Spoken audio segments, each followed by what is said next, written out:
right, we're starting a little early. No one's in yet, but I will talk so when anybody stumbles upon this live stream, they can watch it. Carol Hollenbeck, how are you? Troy, how are you? Janie, there you are. You got 3 people in here, 3 likes, and it only says 1 person's in. How weird is that? Glenn, what's up, my friend? Robert, user, how are you? Kathy Hayes, Wiley. I did say hi to Carol, Troy, and Jane. Hillbilly Grizzly, what's up, buddy?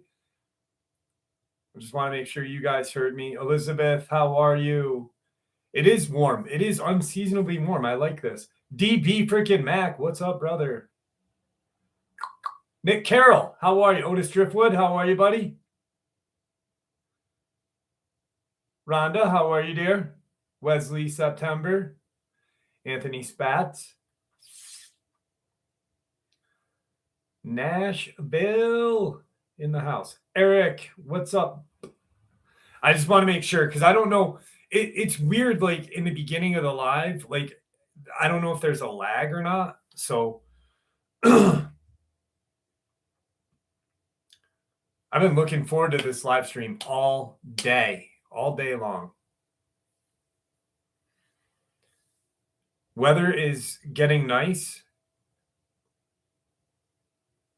Arabic! Thank you, my brother.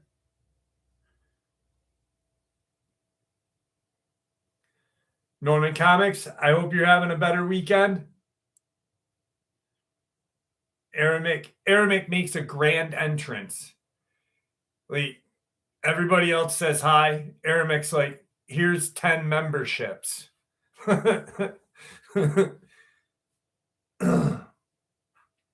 Spring is ahead. Spring is ahead. I know. It's crazy. Lisa, how are you? Patricia? Beretta Vandy?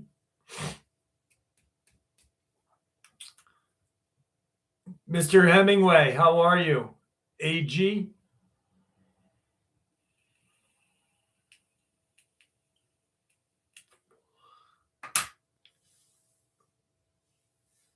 What's up, Soldier 44? It's supposed to be like 50 tomorrow in upstate New York. And then 66 Monday, 70 on Tuesday. So I'm liking that. Thank you very much, Wiley. You know, I asked you guys what you wanted.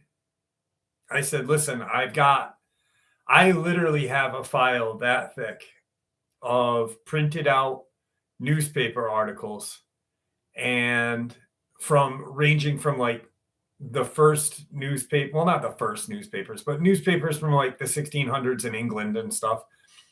And then right when America became America, all the way to like 1930 or 20 of cryptid experiences. And then, but I said, hey, government black projects or historic media cryptid stuff. And you guys chose the government black projects, which I was hoping you would do because, you know, regardless of what anyone says,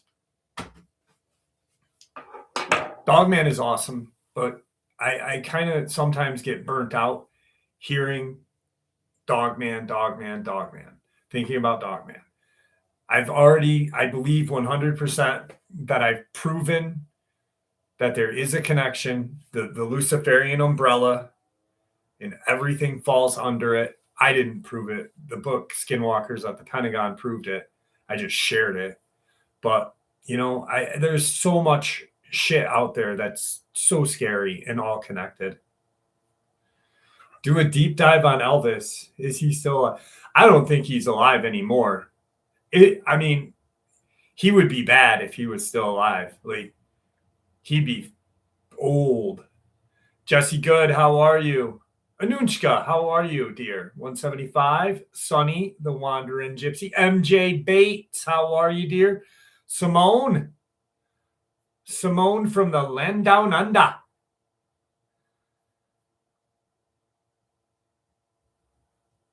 55.5, how are you? Shepherdess Beth. Silver Comet. Where is Shackleneck? Where? Oh, shit. Shackleneck. How are you, buddy? Janice Moreau, how are you? Rockin' Steady. How are you? Jordy Bull, how are you, buddy? DB, friggin' Mac. Robert Jarrett. Shackleneck hanging out tonight. Good for you, buddy. I'm so glad that you're hanging out with us tonight. I'm so glad that you're still with us. Recovery is hard, I know, but you're a fucking trooper. Edith, how are you? J Meeks. 59th. SDL. Dang, we're all in the house tonight. Mars, how are you? Just B. George, what's up, buddy? How you doing? All right, let's start this off with an experience.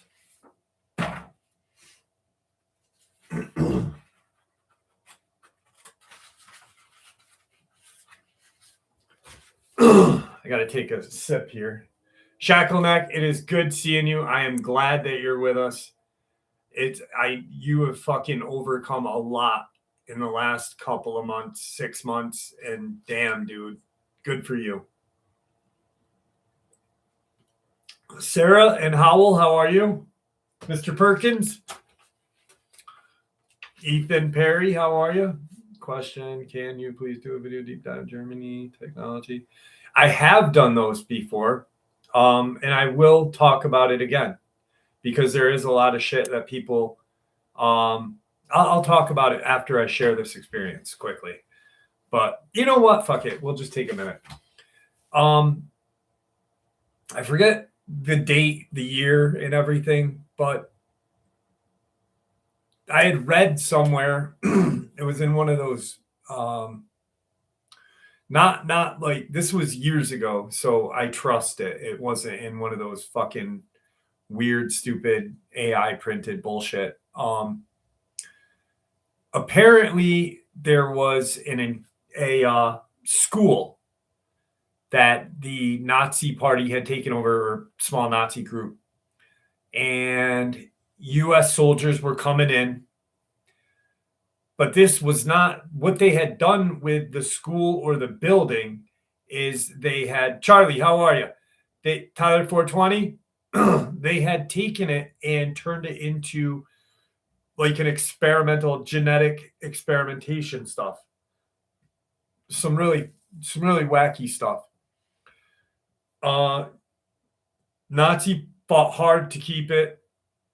Eventually, through sheer will and firepower, we took it over.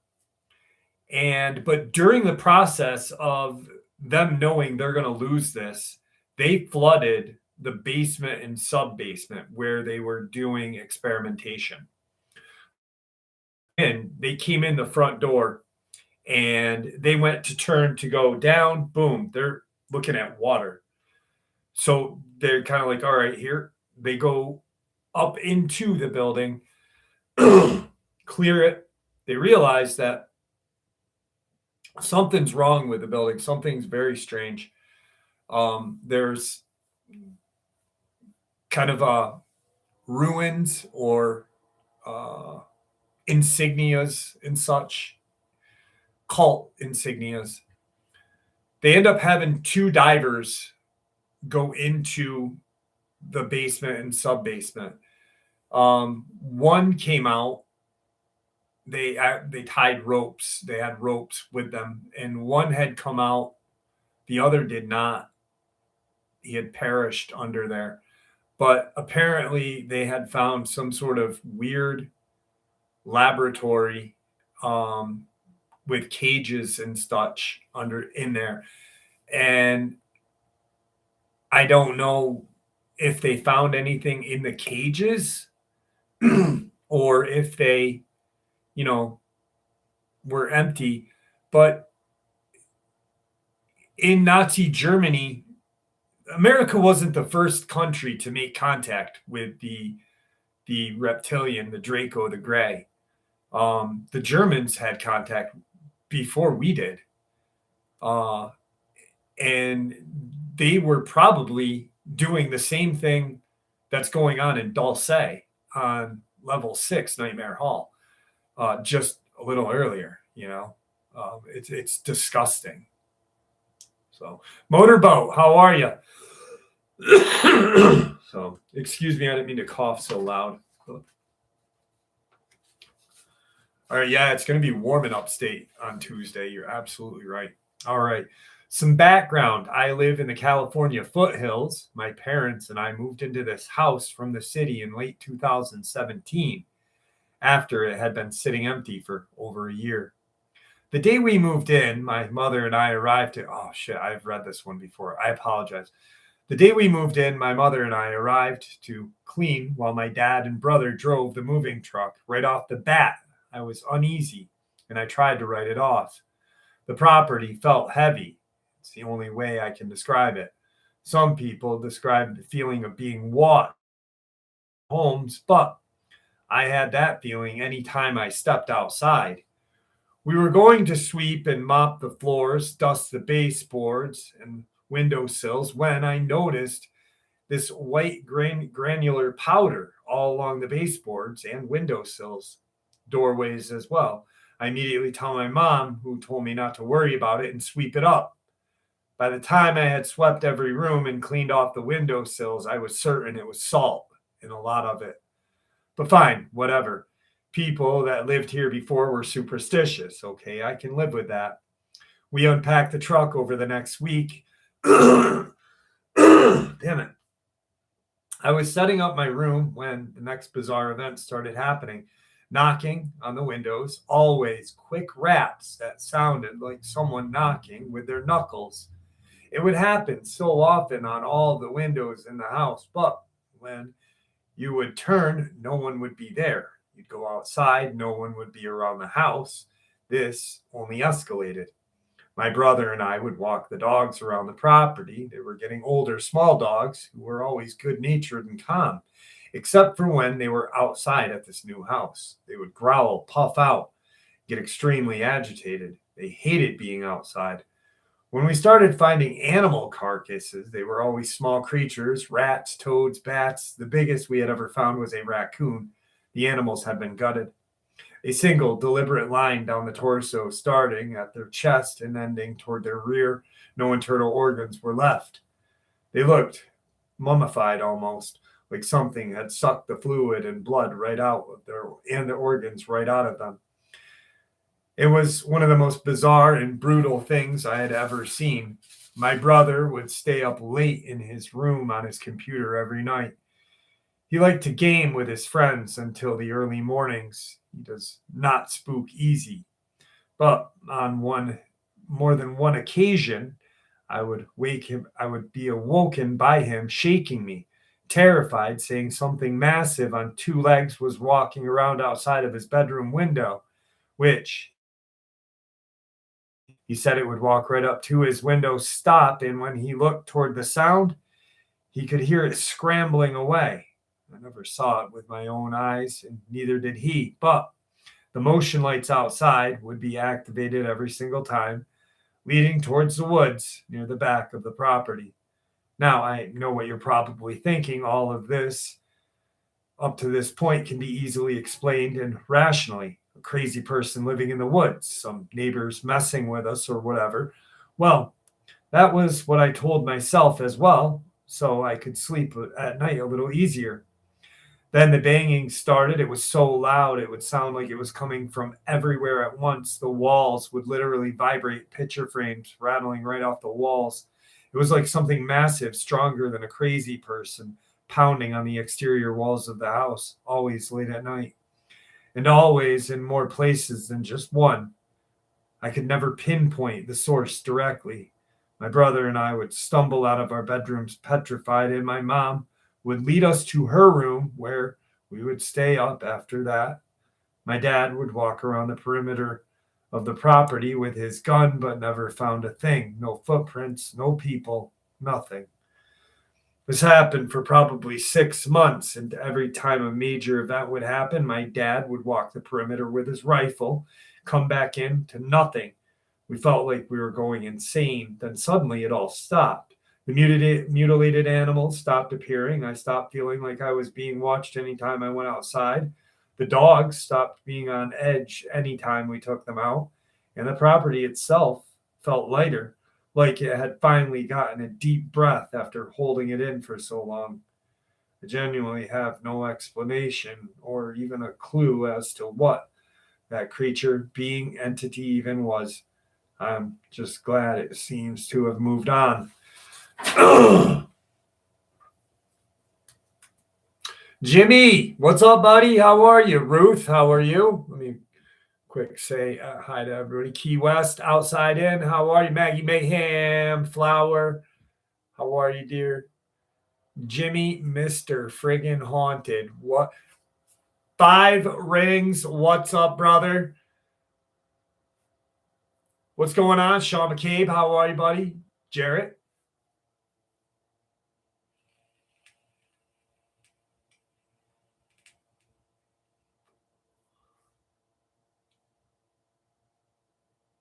It is always great. It's always great to have you guys here with me. You know, it's truly a blessing for me. What's up, Nexus? How are you, buddy? Shackle Neck. Thank you so much, big guy. Wow, you did not have to do that. Thank you so much. Winter Sky, I am doing well. How about you? Rockin' steady. Always the mod with the email. So isn't 59th, though. 59th's good at that. You guys type way faster than I do.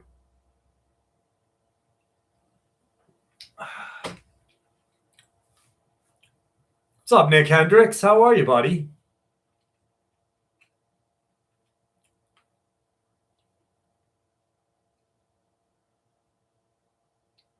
Richard Minnick, how are you? Every hour on the hour. Thank you, Rockin' Steady. Every minute on the minute. God damn it.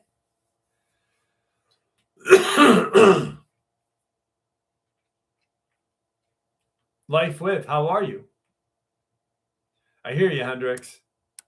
Just hanging in there. Did you guys see? Did you guys see the Gutfeld? They were, I forget, Gutfeld show or whatever.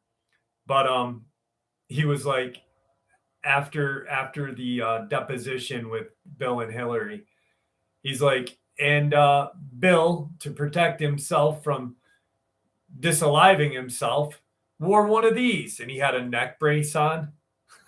So funny.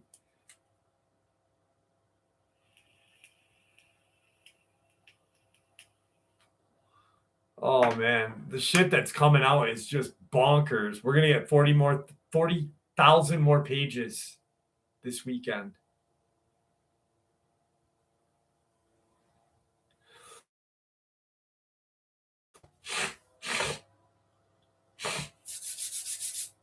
Spring is coming. I feel freaking ready to go.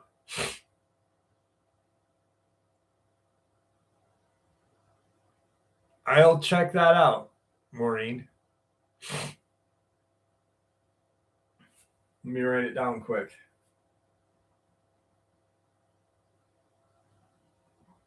Tartiera. Zach Thames. How? Janie. Thank you very much. Jay Cortez, I said hi to you already, buddy. Got to clean those ears out. Clean those ears out. No, I'm just fucking with you, buddy. How are you? I did say hi to you earlier, though. Randy, how are you, buddy? Janie, thank you so much. I'll look right. I actually, Maureen, I'm going to look into it tonight after the live, probably. Yeah, I know spring is here because, like, you hear me sniffing and my vocal is gross right now. It's not fun. Smitty, what's up? Why did the snowman suddenly smile? Because he could see the snowblower coming. Oh, yes, sir. Yes, sir. I have got a Lizzo story tonight with a snowman in it. So, Nexus, you're going to be in for one tonight, buddy. Aw. Jimmy Haunted, going golfing soon, buddy? Thank you, Key West. Time is it? How long have we been going? 20 minutes? We'll do another experience and then we'll jump into a Lizzo story for you guys. This is rather interesting. I found this and I was like, huh.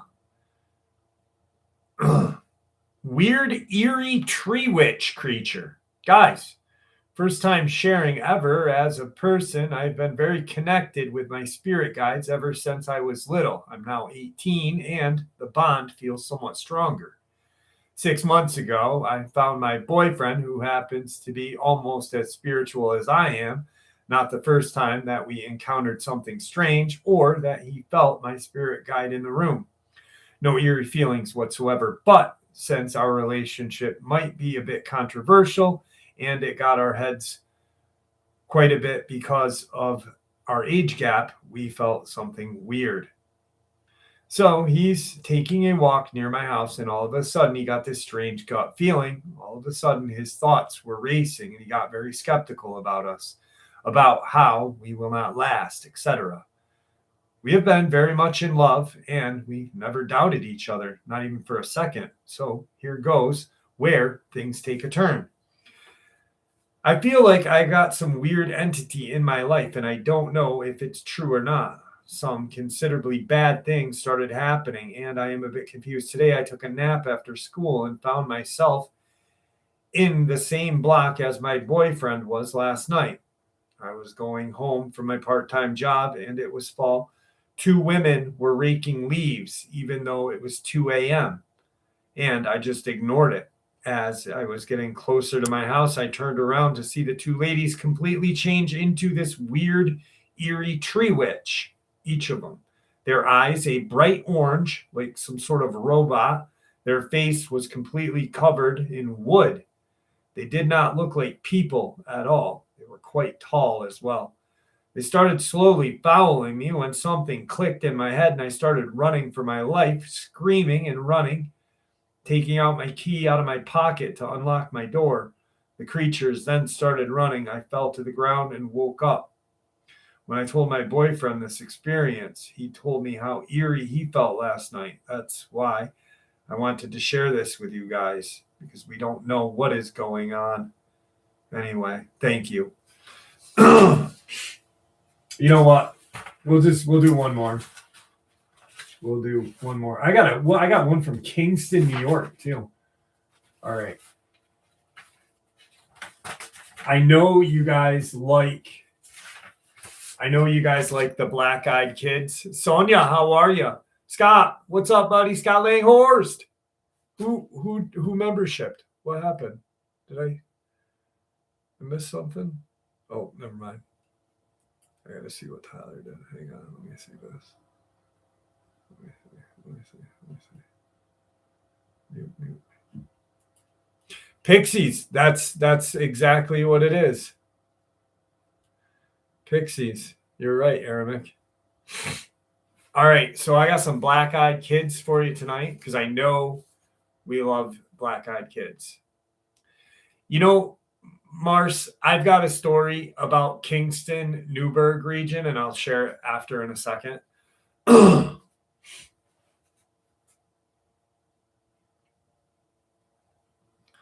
This happened at the very end of 6th grade on the last day of school before summer break. I only lived 5 minutes from school, and since I knew the neighborhood very well, I decided to take a shortcut home, something I had done before. But this time I chose a different route through part of the neighborhood I had never actually walked through. It was a quiet street kind of off to the side, and it had this weird abandoned feeling to it. Some of the houses looked empty, like no one had lived there for a while. There weren't any people around. The whole street just gave weird vibes, but I figured it's fine. Again, I was close to home. As I'm walking on the sidewalk past these empty homes, I noticed a car parked on the side of the road up ahead. The driver's side door was wide open. I couldn't tell if someone was in it at the first, and honestly, I didn't want to find out. I don't like being approached by strangers, especially adults, when I'm alone. So I did what most people would probably do. I pulled out my phone and pretended to be on it so I wouldn't have to engage with anyone. But as I got close to the car, I heard a man's voice say, "Excuse me, excuse me." I glanced over, and that's when my heart dropped. There was a man sitting in the driver's seat. He looked just like my substitute teacher I had that same year, same build, same face, even the same missing tooth, but his eyes were pitch black. I'm not exaggerating. There were no whites, no visible iris, just full on pure black eyes. And somehow they looked natural. Like that's how his eyes were supposed to be. It didn't look like contacts or anything fake. It was just wrong. The moment our eyes met, I froze. I did not say a single word. I just turned and sprinted home as fast as I could. I did not even look back. I still remember the way my body felt. My stomach dropped. My chest got tight like something was seriously wrong. The weirdest part is that I had just learned about black-eyed kids, black-eyed people not long before this happened. I didn't even fully believe it yet. So to have something like this happen right after I had learned about them, it really messed me up. I'm 19 now, and I still think about it often. People say black-eyed people come to visit you. I've been scared of that for years. I don't know if what I saw was really one of them or something else, but I know it was not normal. And I know that it was not my teacher. It just looked exactly like him. I've never told many people about this because it sounds so unreal. But I honestly swear to God, everything that I just shared happened. So with Brian Mons, what's up, buddy? How are you?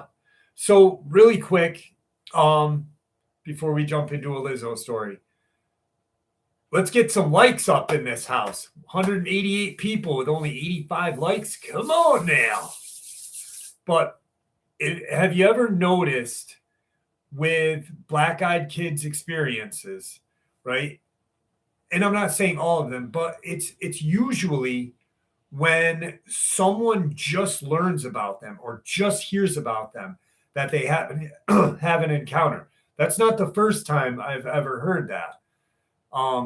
It's more than once, and I wonder if that energy is released, like they've heard it, and now they're almost like attracted, just to see, like maybe to see if the by now realizing they're real, maybe you will fall victim to them a little easier. I don't know. It's just a weird thing.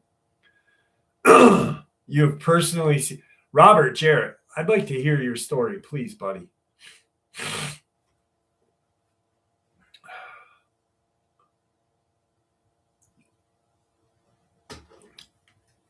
Sam, you made it. How are you?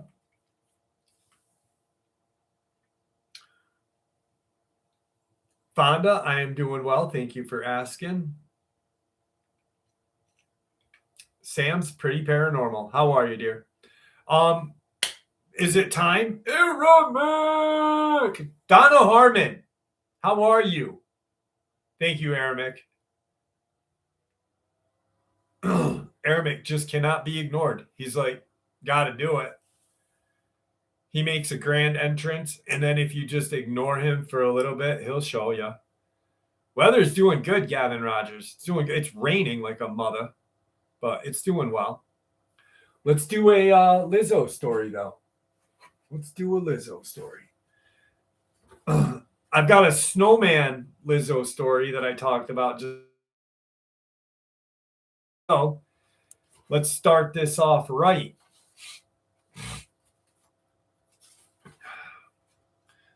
The night had settled over the frozen ribbon of the. Really quick. Check this shit out. Just really quick. On the Epstein, on one of the Epstein videos that I had done, I had talked about Alaska really quick, right?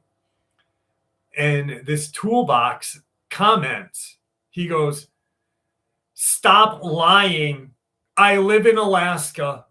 Thousands of people don't disappear here. Stop lying."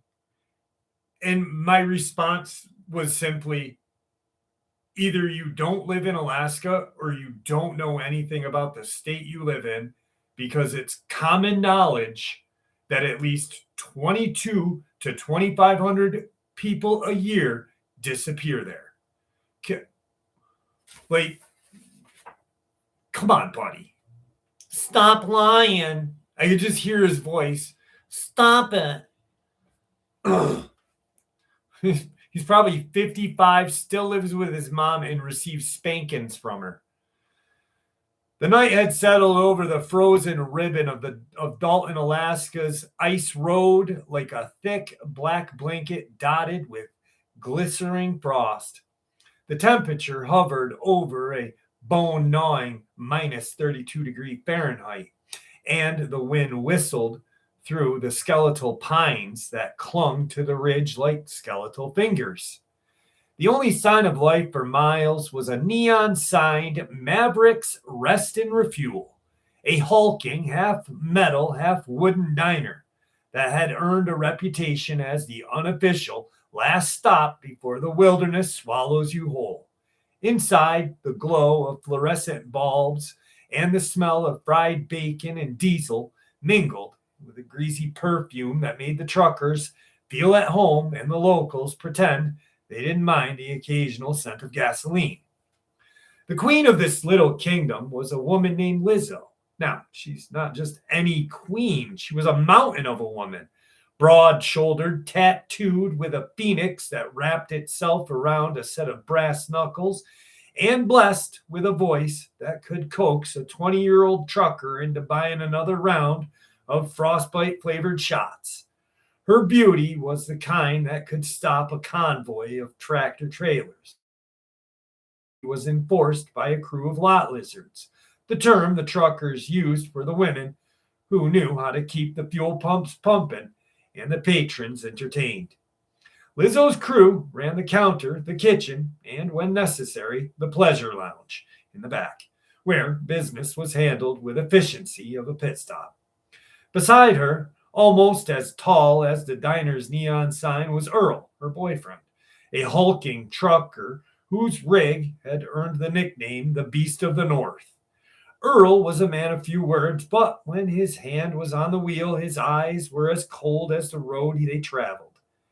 He had a reputation for being a gentle giant until you crossed him, at which point he turned into a walking, revving engine of fury. It was a night like any other, quiet, except for the low hum of diesel engines idling outside and the occasional clink of dishes. A lone snowplow made its way down the road, its headlights cutting through the white veil. Inside the diner, the staff was cleaning tables, the locals were nursing their coffees, and the lot lizards were, as always, perched on bar stools, casting cheeky glances at the passing rigs. Then the calm shattered into a deafening thud that seemed to come from the very core of the earth. The whole building shivered. Frozen mugs rattled on the countertop, and the neon... Damn it. It always happens with one of these Lizzo stories. Sorry.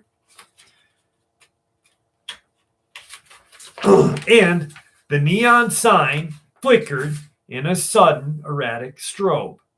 For a heartbeat, everyone froze, eyes wide open in the dim light. The door to the dining area burst open and a colossal figure lumbered in, its massive silhouette casting a shadow that stretched across the floor.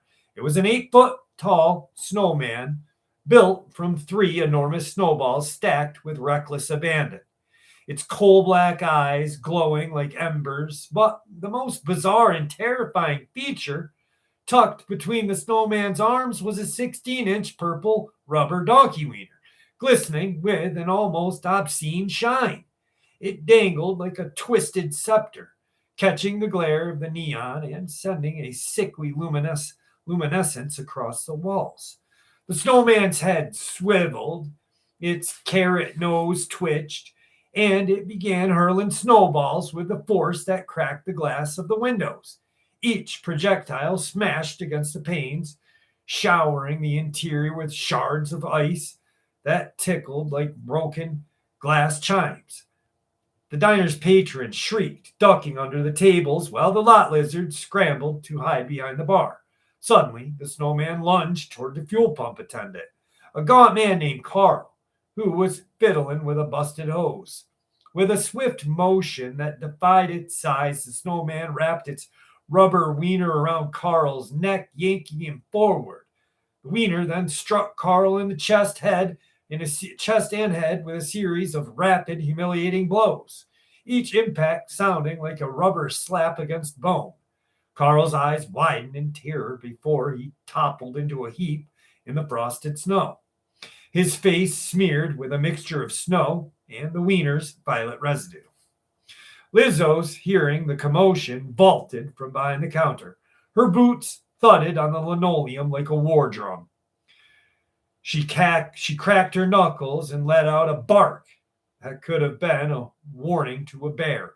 "Who the hell?" she shouted. But before those words would leave her throat, a massive snowball whizzed from the snowman's arms and slammed her right into the face. It struck her right in the nose with a crushing, powdery force, the impact sending a spray of snow across her lips and a thud of pain deep into her sinuses. The blow made her eyes water, and the crimson blush rose over her cheeks. She wiped the snow away with her gloved hand, snarling. "You think you can mess with the queen of this joint?" she yelled, her voice echoing through the diner like a siren. Lizzo lunged at the snowman, fists clenched, and she started to swing. She landed a solid punch that shattered a chunk of the snowman's left arm, sending a spray of ice flurries into the air. She followed up with a knee to the snowman's, midsection, which caused a thunderous crack as one of the snowballs, literally, gave way, spilling a cascade of powdery snow across the floor. But the snowman seemed to laugh it off, its cold eyes glowing brighter with each blow. In a swift, almost comical motion, it raised that purple wiener and jabbed it directly into Lizzo's right eye.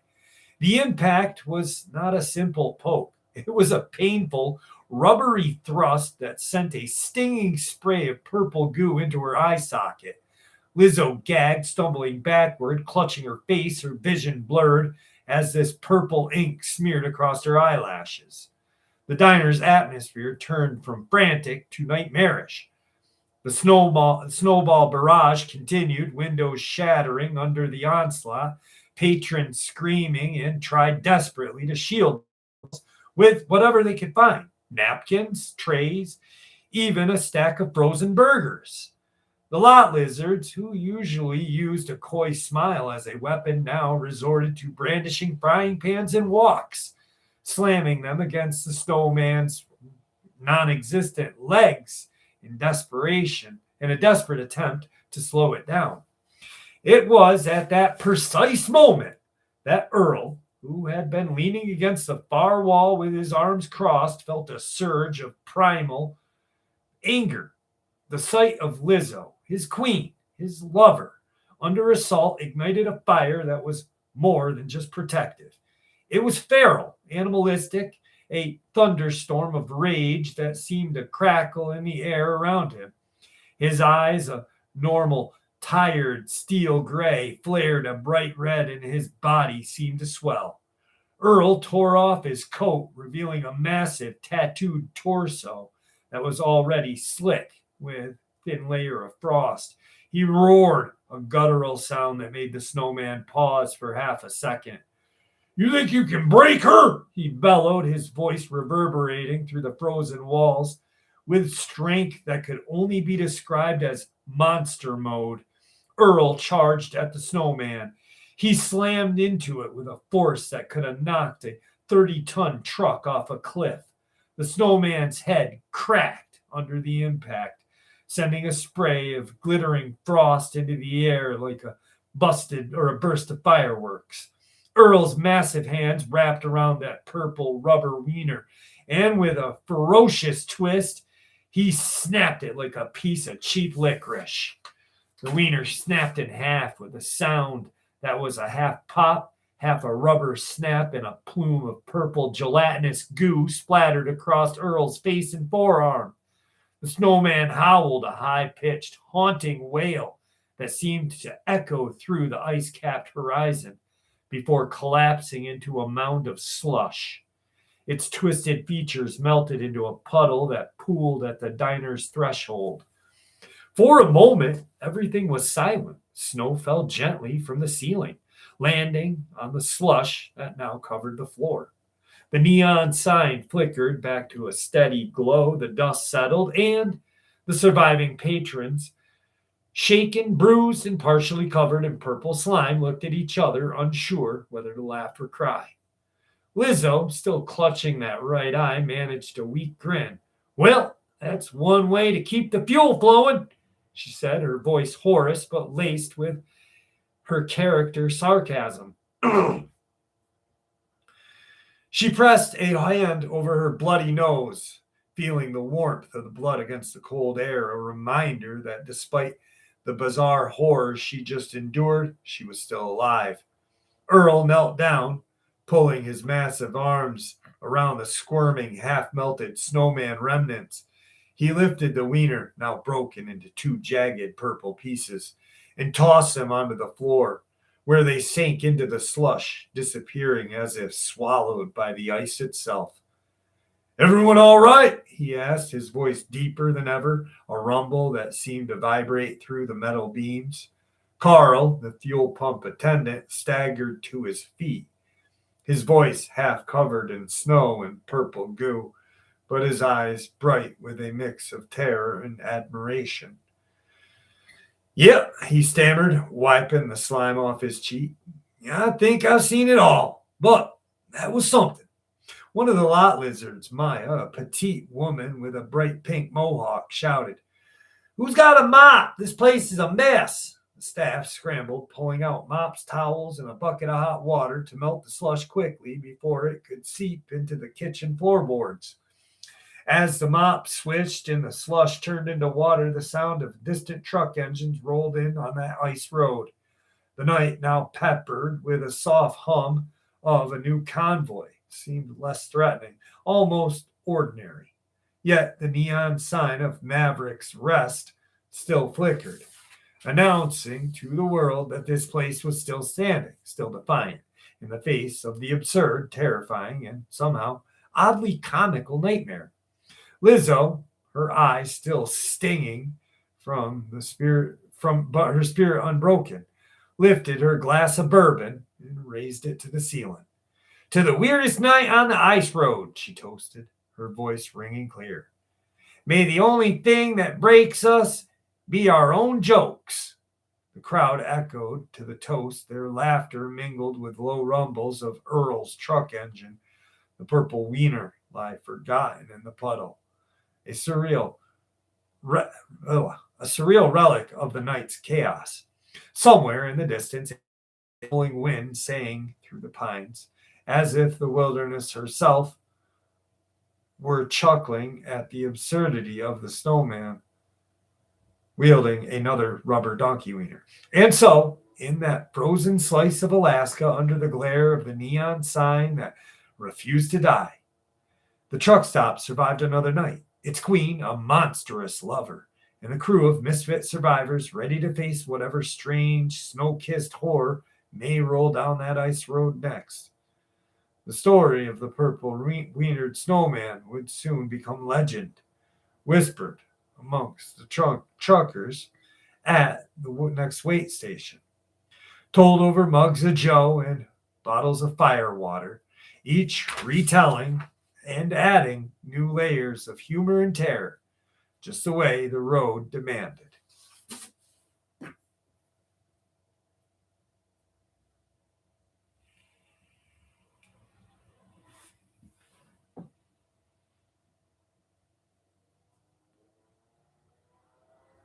What's up, Julie? How are you, dear? What's up, guitar?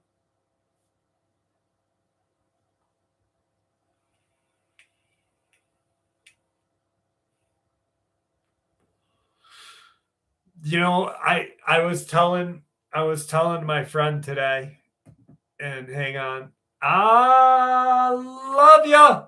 So I was telling her today that there are two things that are reoccurring in the Lizzo uh, universe. One is the giant purple rubber donkey wieners, and two is Saddam and Satan in their gimp suits. So I'm glad you guys like that one. I really had fun writing that one, actually. Broccoli, how are you? Good seeing you tonight. Been a while since I've seen you. Ricardo, what's up, my friend?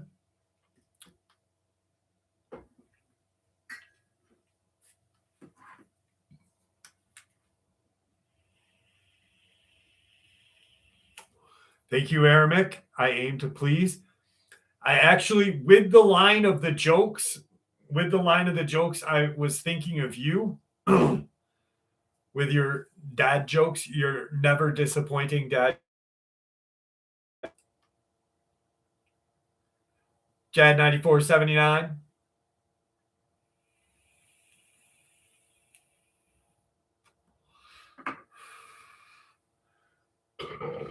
That was gross. That was a fucking gross burp.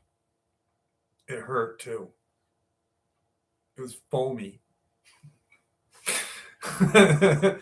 um so really quick, the Kingston experience. Mars, I'm going to share the Kingston experience. I was down in Newburgh once, but I want to share this with you guys. So I was down in Newburgh once, and I'm doing well, Ricardo. Thank you. Tigger is doing great. He is doing so good lately. Extra loving, though. Extra loving. Anyway, I'm down at Newburgh, which is in that area, and I'm getting ready to get on the train and come back up to Rensselaer. I'll never forget this. I was fucking 16, maybe 17. And I had just come back from the city. I was visiting my cousin down there. And I sit down on this bench, and there's this big, big black dude. Super fucking nice, though. Scary at first because I'm a little kid, I'm 16, 17. And he's probably like 25, but easily 6'3", 6'4", and just a big dude. So he sits down, and he's got this pamphlet in his hand. And I've shared this before, but he says, "Have you ever heard of the reptilians?" And I'm like caught off guard, right? I'm like, "Reptilians? What do you mean?" He's like, "Mike Tyson's a reptilian." He goes, "There are reptilians that live amongst us." Now, this is 30 something years ago. I'm like a little freaked out because I knew nothing of anything at that experience. So I freaking, I'm like, "No, tell me more." And he starts listing like the royal family and this and that. And he gave me the brochure, and I fucking read it the whole way back to Rensselaer. And I've looked for it. I know that I brought it to my parents' house because I was still living at my parents' house at the time, obviously. But I checked in my old desk. I've checked everywhere, but I remember it was not very big. It was like those Scholastic news or Scholastic catalogs you used to get when you were in school for the books? It was about that thick, maybe 4 or 5 pages, but it was awesome. And I just wish I could find it again because I don't know. I think it'd be great. I gotta do something really quick.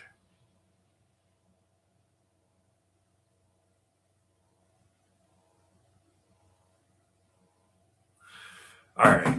So I wish I could find it because it was that interesting. Anyway,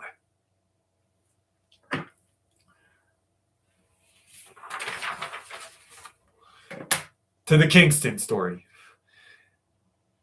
I've wondered if anyone has any newer sightings or if there has been enough experiences to account for movement tracks or reappearances for a tall man I hear about in the woods. Look it up on Reddit or any other forums.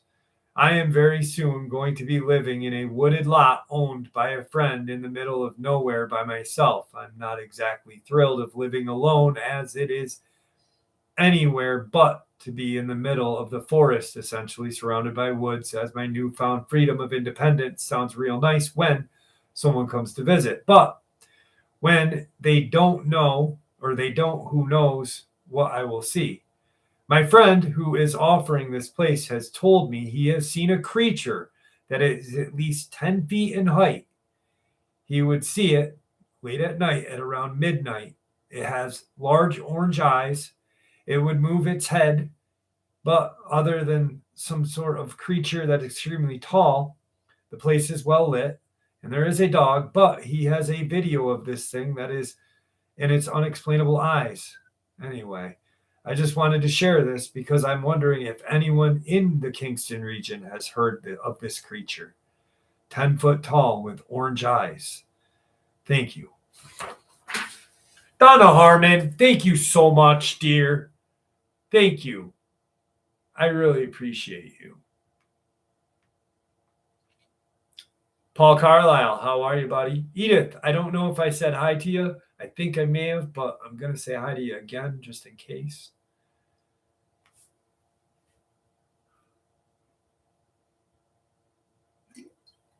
I don't think it's a dog man, Aramic. I think he just meant like dog, like there's a dog on the property.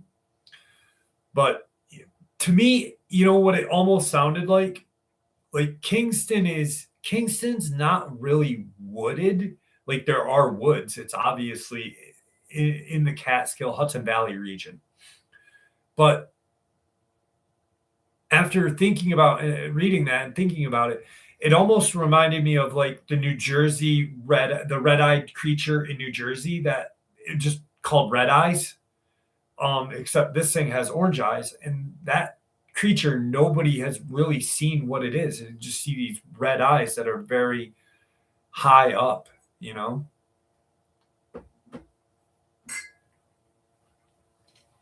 Yeah, I've never heard anything about it either.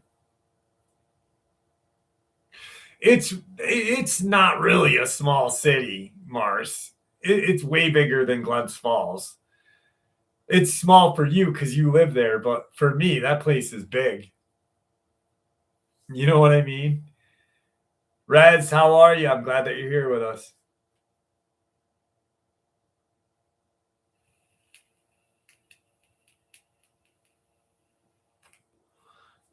I don't know if they sold that one, Troy. I don't know if they sold the one that's right down the road from my house, but it's been sold a lot of times. It was owned by a guy named Charlie Wood, he created it. It was called Great Escape, and it was awesome. That Charlie Wood guy used to have a part. He owned the Chitty Chitty Bang Bang and stuff like that.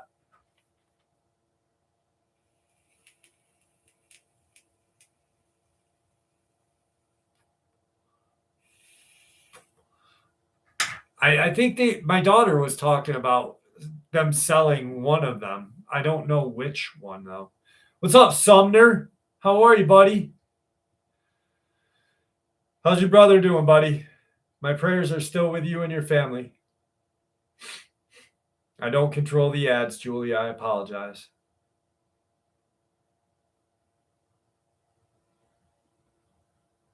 Yeah, I was going to say that.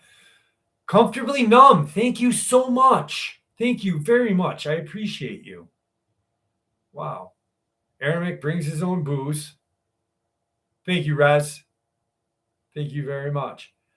I've actually lost 20 pounds. I weighed myself the other day and I weighed like 190 like in last year around this time. I feel good. I feel good. And now I weighed like I didn't weigh 190. I weighed 198, okay? A little chubber. Um I had a Coca-Cola belly, but I weighed myself the other day. I was like 179. I'm like, holy shit. That's why my pants are falling off all the time.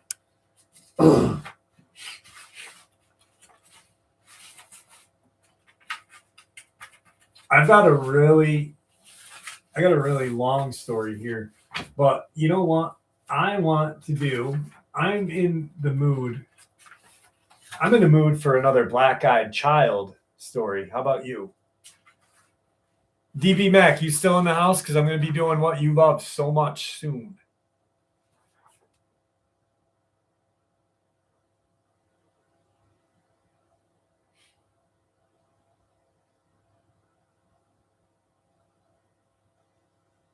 Yeah, I'm getting that summer figure. All right. I just wanted to see you, DB. A few years back, I was awake, lying in bed. It was a quiet Sunday morning. I'm usually the first one awake in the house on the weekend. Married, 3 kids. I remember this so vividly and clearly because we were in the middle of painting our bedroom and had curtains off, and the room was blindingly bright. I was awake in bed for about 10 minutes, just as my wife was asleep, thinking of the day ahead, when I heard someone coming up the stairs. Our house is 120 years old, creaky, original flooring. I've heard this sound hundreds of times from my room, typical layout at the top of the stairs, one main hall with all our bedrooms branching off. Mine being the last one at the end of the hall.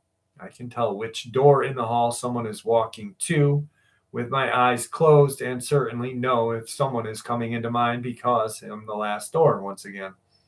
Oftentimes, the kids go downstairs for water early, and I assumed this was the case. I heard the steps coming up the stairs, and once they reached the top, I could tell they were coming to my room. So, lying there, I turned my head to greet what I thought was one of my kids. What happened next is burned into my memory forever. A small head peered around the door frame and looked directly at me, maybe 3.5 feet from the door. All I see is what looks like a little boy with black hair, a disheveled bowl cut, white skin, black, black cut, black rough cut holes for eyes. There's a line going through because my printer's messed up. White skin and black rough cut holes for eyes. We were both startled, and it immediately dashed away. To this day, I do not know what launched me forward. My instinct was either convince myself what I just saw and catch this thing, or find out it was one of my kids, or I was hallucinating. It was literally a second and a half between the time I saw it from me leaping to the doorway, looking into the hall, and it just vanished. I went into my daughter's room one by one, and they were all asleep. I searched the house, basement, attic, nothing.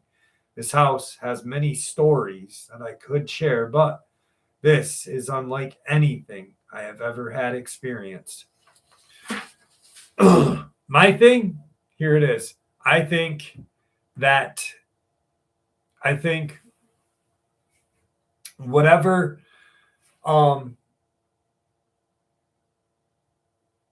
if the black eyed kid is in that house, I think who lived there prior had invited it in, and that's why it's there. But I love you. I'm in such a good mood tonight. So I mean, I wonder if, like, let's say I invited one in, right? I invited one into my house, which I would not do, but and I disappeared. I wonder if the next people that moved in here would be affected because I invited them in. Like, I almost wonder if that invite is a forever invite. You know what I mean?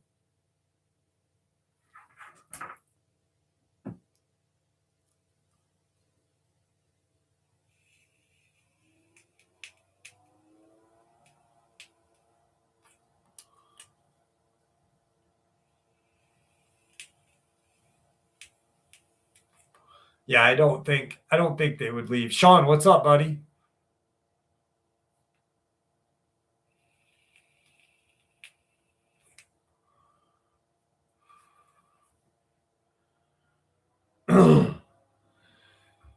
Right, Tyler. Like I don't know, like with a vampire, right?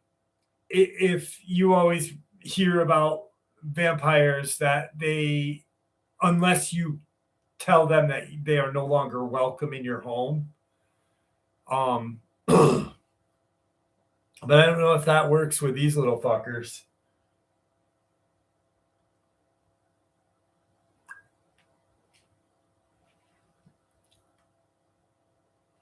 I would love to drop kick one though. Fucking RKO it off the top rope. Haha, bye, buddy. Bye, little buddy. Ugh. That'd be so fucking great. Stunner! Stunner! And just stand over him. What's up, Ronnie Stubbs? How are you, buddy? Good seeing you. Take my Coke bottles. Be like, psh, woo! I know you all saw that YouTube short with that boy. Get out of the pool. Don't do it. You know what I'm talking about.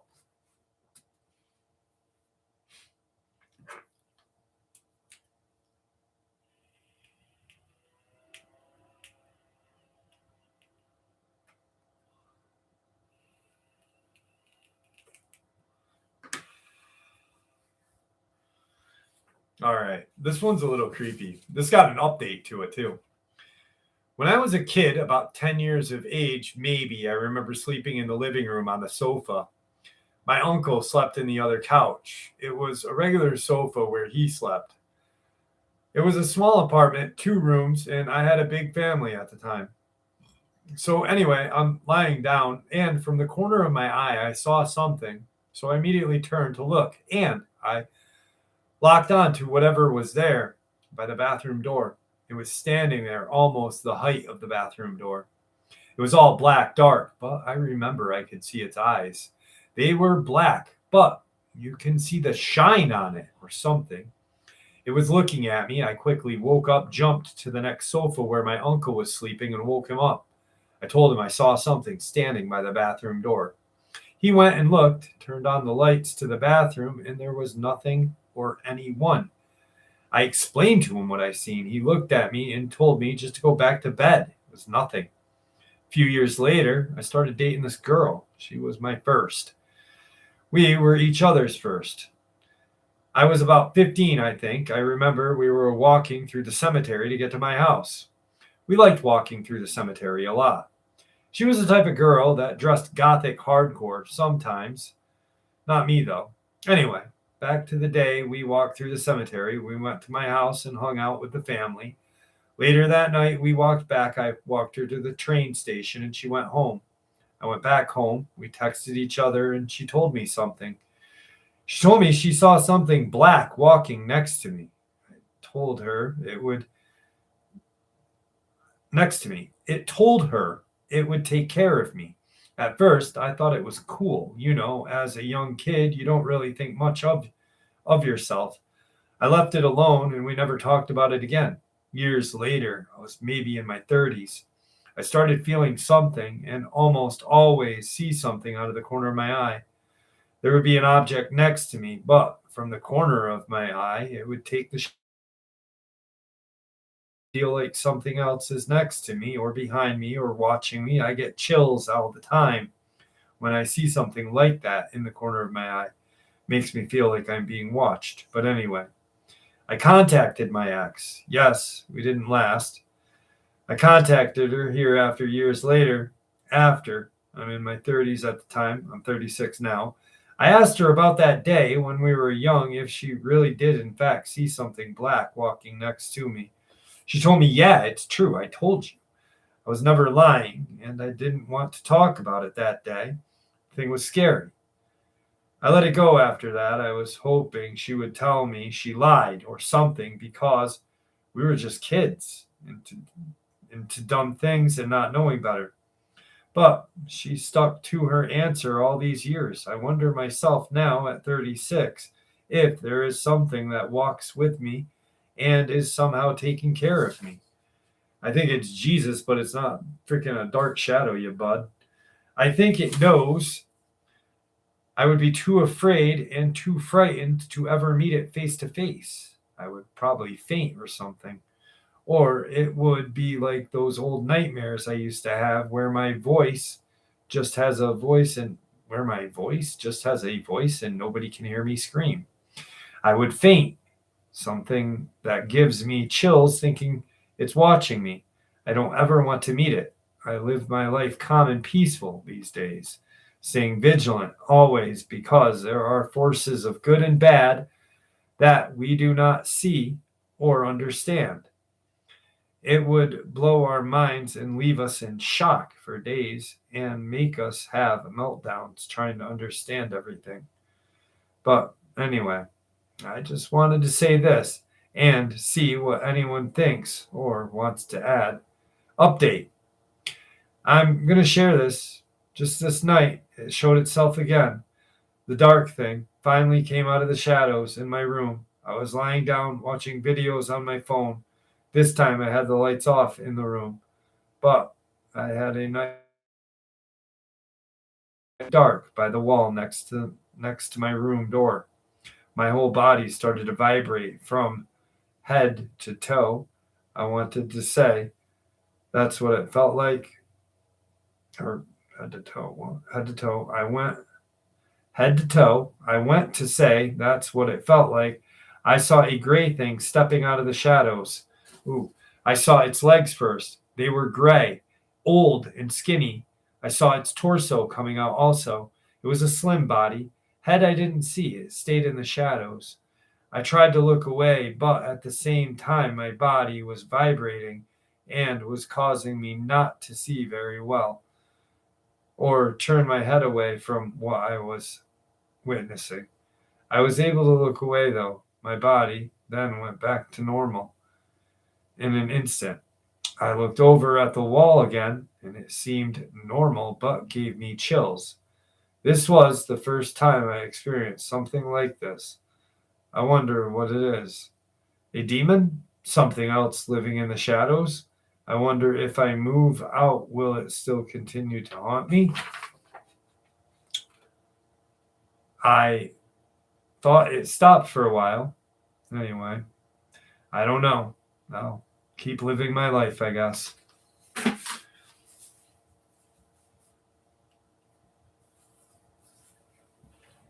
me see who.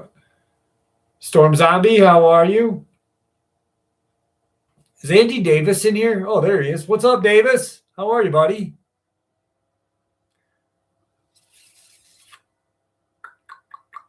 Wait, Janie, is today your birthday? Monday. Ooh, Monday, Monday, Monday. Happy birthday to Jane. Happy birthday to Jane. Happy birthday to Janie. The best channel godmother ever. Hey, buddy. Come here. Come here. Tigger came in. Want to say hi to everybody? Huh? Come here. Come here, Bubby. Hi. Aw. Come here. Come on. Let's say hi to everybody. Come on. Hey. Yeah. Okay. I'm not going to pick you up. Okay. It's raining out. He's scared it's raining out. I'm not picking him up. You okay? Huh, bud? Want to say hi to everybody? Huh? Whoa. Whoa. Whoa. Come here. Come here. Say hi to everybody. Say hi to everybody, buddy. Yeah, they all miss you. Say hi. Okay. Okay. All right. There you go. Good boy. All right. Don't fuck with my legs. Don't fuck with my legs, you prick. He's a dick, dude. He is such a dick. Go. He bites me. Come on. Good boy. Good boy. I'm fucking kidding. Jesus, go away. He's such an asshole. Stop. Good boy. Lay down. Good boy. Dude, I have scars all over my legs, literally. Oh, Bobby. Good boy. I wish you guys could see him right now. Took a handful of Viagra. Dude, Andy Davis pounding holes in his wall. I don't have a squirt bottle in here, George. Dude, he's such a dick, I'm telling you. I'm glad he came in, though. Hi, buddy. You fucking asshole. Dude, when he came in, I went to pick him up. He's like, don't fucking touch me, dude. All right. It's time. It is time.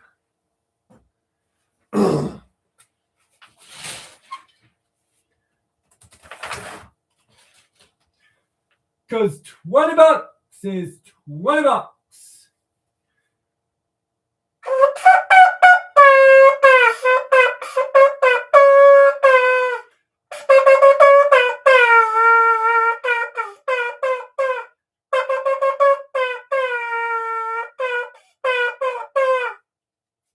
There you go, DB Mac.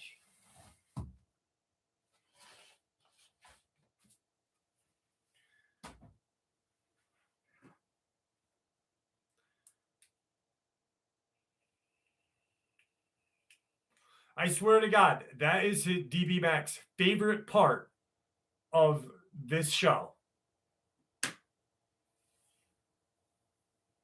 No, I douched it out the other night. Now, Shacklenet got me this show far. He got me a bigger one too, but this one plays better. And he got me it's this orange kind of it's made to clean your shofar.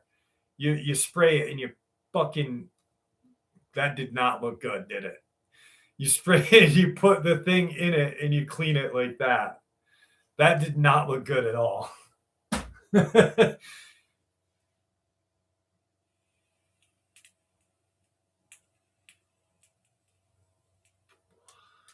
You know, hey, 20 bucks is 20 bucks, I guess, right?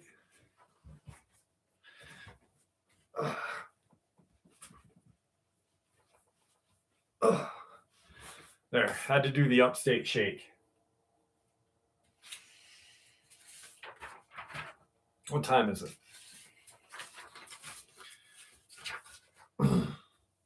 I'm not even reading Aramic's joke, that one. I'm not going to do it because Aramic's got the best jokes.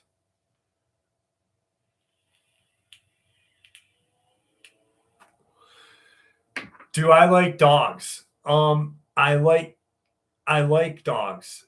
I like dogs. I love Tigger though. Tigger is like my best friend. He literally talks to me. So I'm just gonna level. You know, my experience that I had, the experience that brought me into researching these things. I was with my best friend Martin, his girlfriend, my girlfriend at the time, and our friend Gabe. And I've been hanging out with my girlfriend at that time from '94. We're hanging out now. But she came over one day this week and saw Tigger. She's amazed. Like Tigger literally talks to me. Like I can talk with him. It's pretty funny. But what's up, Billy Blue? Kakalina, how are you, dear?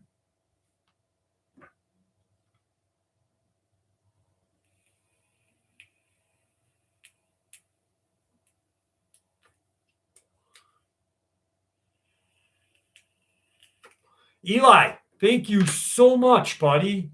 $20 is $20, Eli.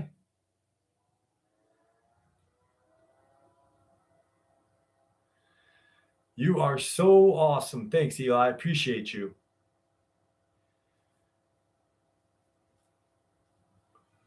$2:00. They change at 2:00, Key West. So I believe you're Eastern Standard Time too, if you're in Key West. So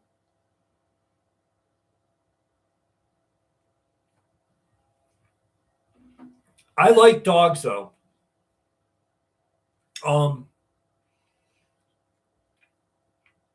If Tigger were to pass away, which I hope he never does, but I would wait a year and I would get a dog. Yeah, it's tonight, buddy. Tonight. To answer your question, if I were to get a dog, my dog that I want to get a Weinreimer. Smitty, thank you so much. Wow, you guys really are freaking blessing me tonight. Thank you so much. That was fucking gross. Fast five. God, oh my fucking God. Oh my God, Aramic. That was good. Thank you, Smitty. And guys, thank you so much for everything. But if I were to get a dog, I want to get a Weinreimer just because they're fucking awesome.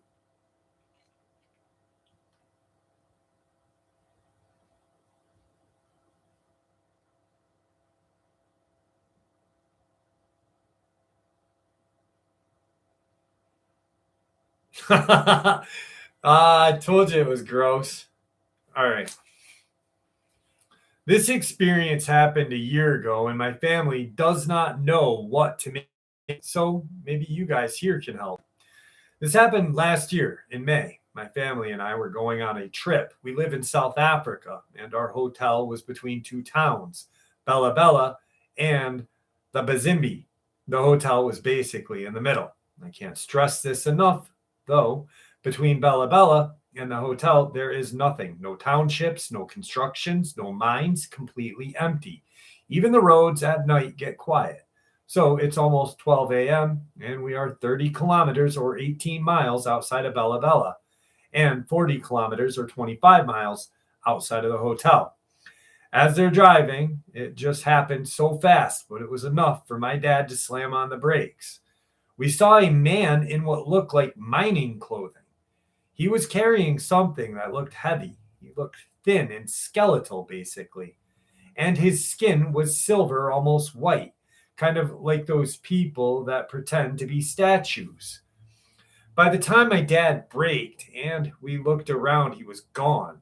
He just sat there for a minute, not saying anything before my dad started the car again and started driving. We get to the hotel, and my dad went to sleep, leaving me and my two brothers to talk. We finally actually began to talk about what we saw, and we could not make sense of it because how would someone be out so late at night and so far from civilization? Where did he go? When we looked around. We sometimes talk about it even now, trying to make sense of it, understand it. I will never say I believe in the paranormal, but I will also not say I don't.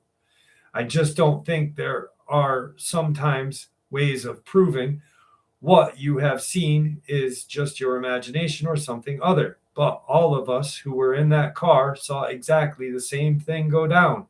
The color of the skin, the mining style clothing. I just kind of wanted to share this odd experience and maybe get different opinions. Thank you. You saw a ghost, is what you saw, buddy. You saw a spirit of a miner. I don't believe in the freaking Pine Knot. How are you? I've had him in for a year and a half almost now. It happened to you, Pine Knot. It's been a long time.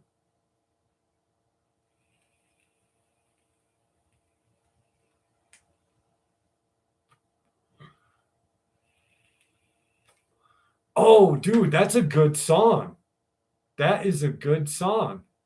I will play that next, 59th, just for BD Mac, because I know how much he loves it.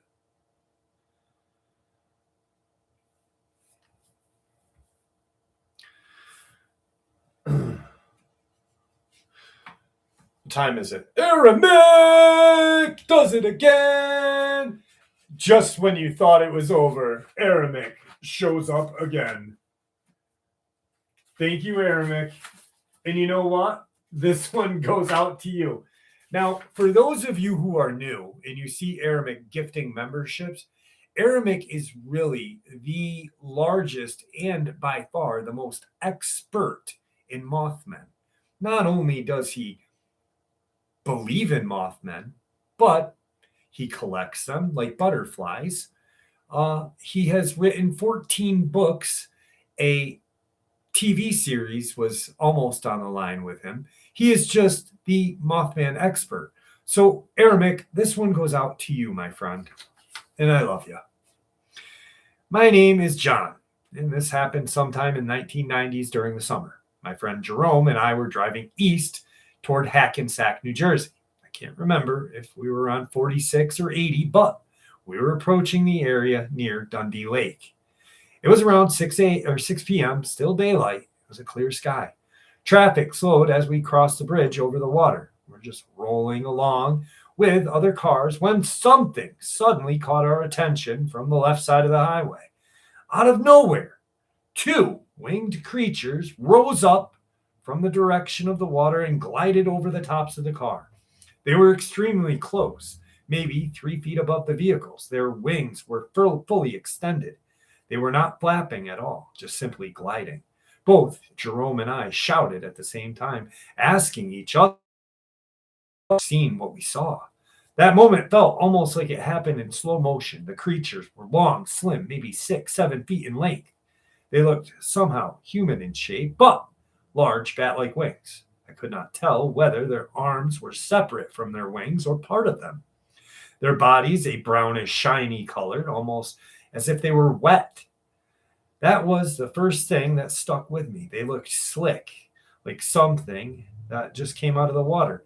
They did not look like birds. There were no visible feathers, no beaks, no tails. The wings looked like stretched skin, similar to that of a bat. The closest comparison I can think of is Man-Bat character from Batman. They glided directly over the traffic on the highway, clearing the tops of the cars by only a few feet, like I said. If I had gotten out of the passenger side and stood up, I probably could have reached up and touched one of them. Within seconds, they crossed over the highway, dipped back down toward the water on the opposite side. The whole thing happened so fast, but Jerome and I saw it clearly. I am pretty sure we were not the only people who saw it that day. It is something neither of us will ever forget. And neither will Aramic. And neither will Aramic. Wombat, how are you?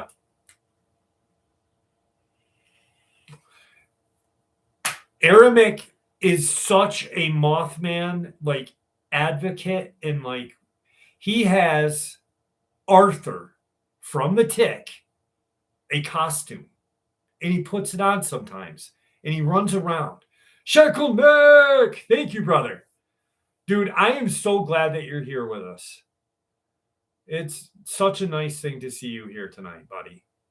For those of you who don't know, Shackleneck almost literally was not almost here with us. He's a strong mother effer.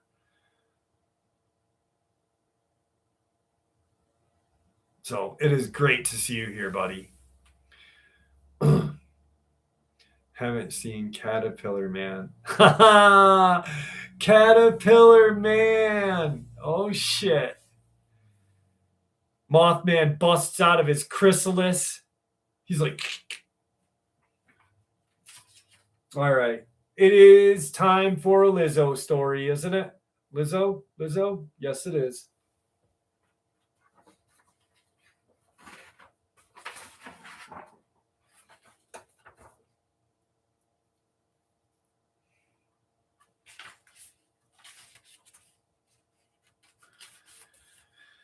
Okay.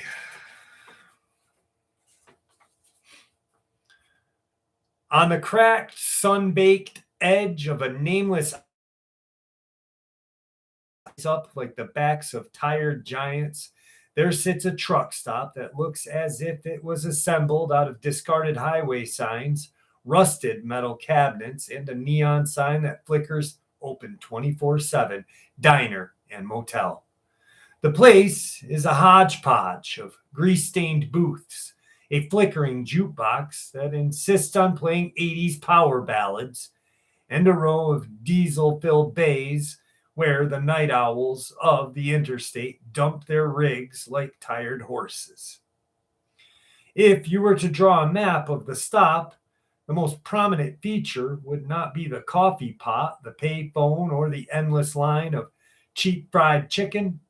It would be the throne, a dented, upholstered recliner that sits in the middle of the dining room, surrounded by a constellation of battered tables, each occupied by women in high waisted jeans and glitter that has long since lost its sparkle. These women are lot lizards, a term that in this corner of the country is as a badge of honor as a warning label. At the head of this odd court is Lizzo, known amongst the locals as Queen of the Truck Stop Prostitutes. She's a tall, curvy woman with a shaved chin, a braid that swings like a snake, and a smile that makes you think she knows the answer to the question you haven't even thought of. She rules not with a crown, but with a battered leather jacket, a battered copy of the National Enquirer, and a fierce sense of loyalty amongst her subjects. In this world, loyalty is measured in cups of coffee, cheap whiskey, and the way the night never quite feels empty when you're surrounded by a rumble of an 18-wheeler. Earl, her ex boy toy, was a trucker who had a habit of humming country ballads while shifting gears. He was tall, had a 5 o'clock shadow all the time, and a penchant for flirting with anything that has a pulse. The one thing that drove Lizzo to dump him was the moment she caught Earl whispering sweet nothings to Mabel, the goat that grazed behind the trash compactor, bleating in disapproval at every insult he hurled. The goat, a stubborn creature with a crooked horn, became an unwilling witness to Earl's infidelities. When Lizzo discovered Earl's goat loving pastime, she swore him off, and the goat became the unofficial mascot of the Lot Lizard Kingdom. The kingdom ran itself on a strange but functional code. Do not feed the trucks after midnight, and never trust a man wearing black leather trench coat at 2 a.m. This code had been scribbled on a napkin in the bathroom and had over the time become a sort of legend amongst the lizards. It was a rule that kept the night lively but safe until the night Evil Bob rolled in. Bob was a trucker that seemed to have stepped straight out of the black and white horror movie.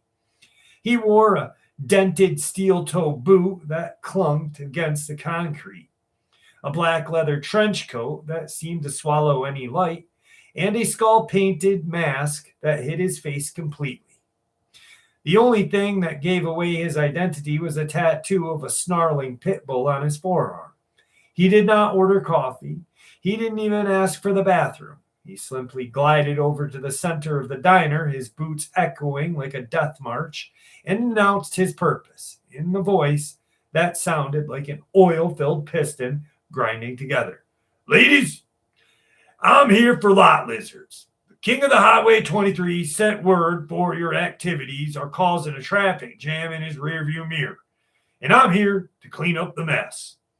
The room fell silent. The jukebox sputtered and stopped, and the flickering neon sign seemed dim in anticipation.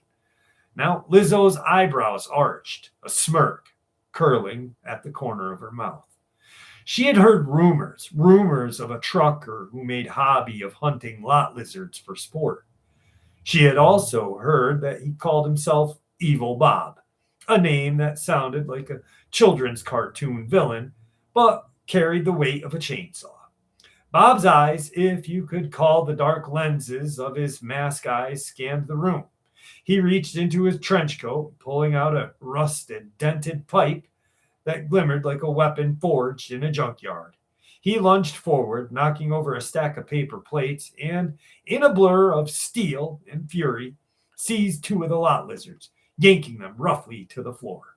Their shrieks filled the air, a dissonant chorus that made the other women clench their fists and whisper curses under the breath. Before Bob could claim his third victim, Lizzo lunged. She was a mixture of grace and raw power. Think ballet dancer who'd spent a decade perfecting the art of body-to-body combat. She tackled Bob with a force that sent his trench coat rippling like a banner in a storm. The impact sent both of them crashing into a stack of metal chairs, which clung and collapsed in a cacophony of just nothing. Bob, however, was no ordinary thug. He managed to wrench himself free and swung his pipe at Lizzo's head. The pipe connected with a sickening thunk, the sound that reverberated through the chrome-covered walls like a gunshot. Lizzo staggered, a spray of blood splattered across the stained linoleum, her cheek a vivid crimson amongst the dark skin. She clutched at her wound. The pain ignited a fire inside of her that made her eyes flare with feral determination. At that precise moment, the doors slammed open and Earl stepped in. His trucker hat pulled low, a six-shot pistol glinting in his hand. The sight of his former queen, bloodied but unbroken, stirred something primal in him.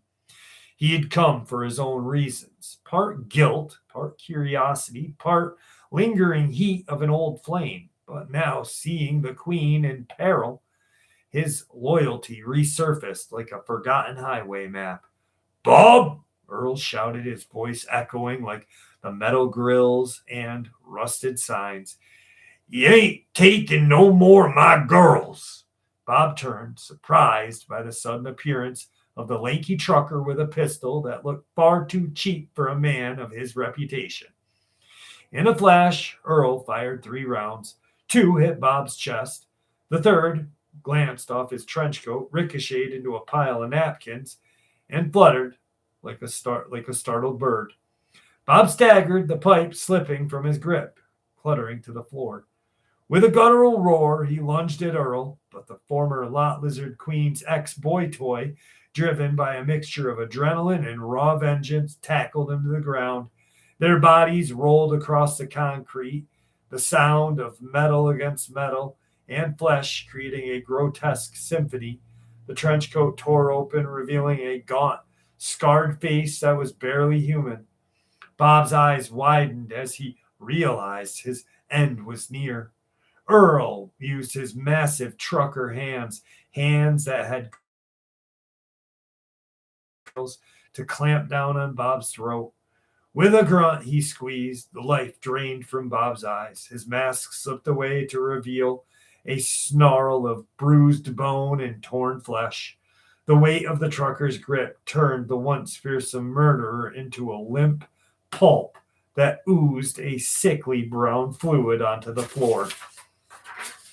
The diner's neon sign flickered back to life, casting a lurid red glow over the scene.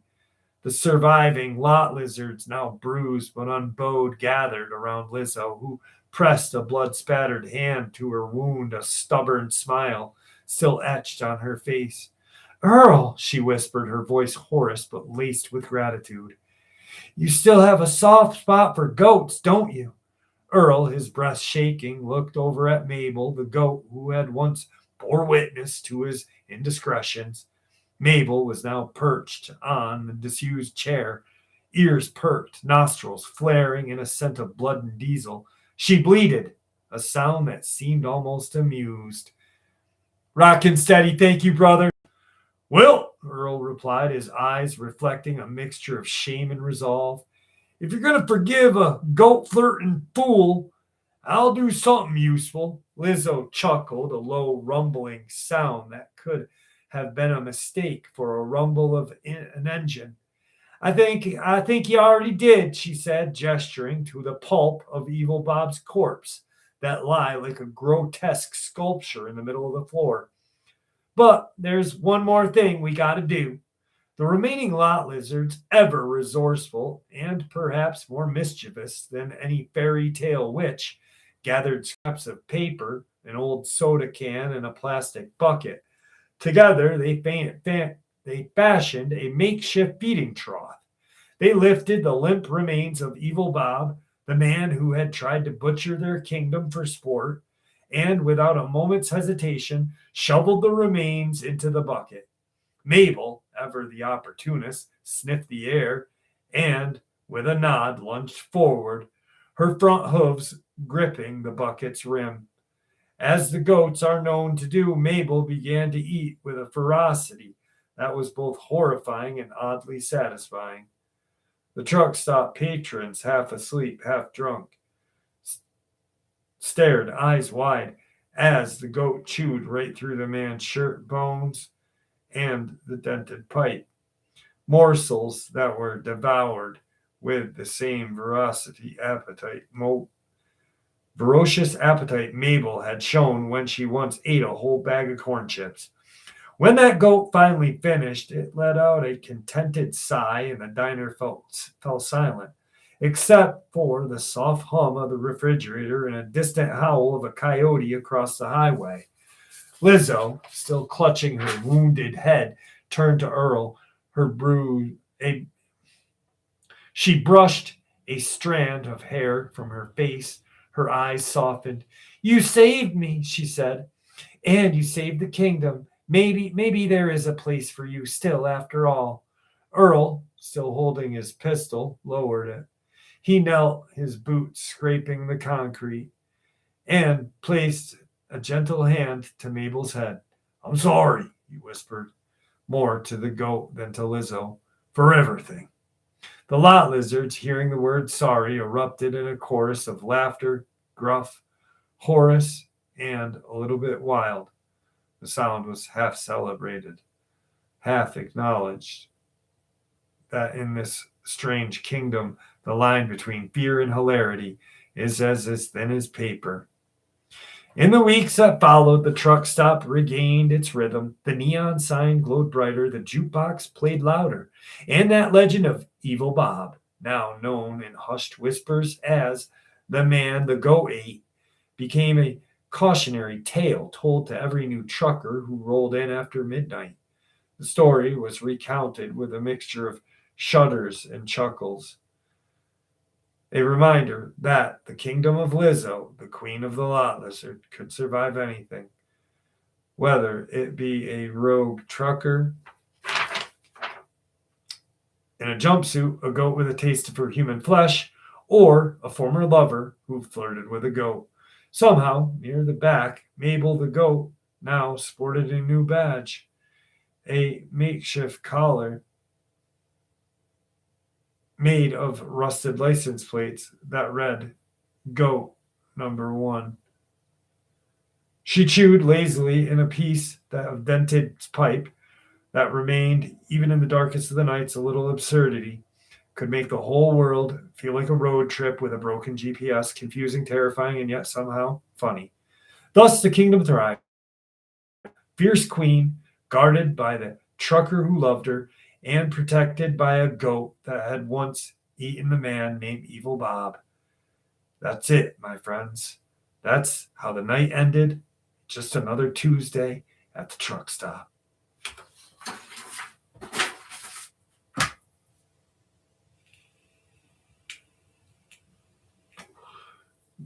You know it, MJ. Earl saved the day twice tonight. Twice. Juno, how are you? And he fed Evil Bob to the goat.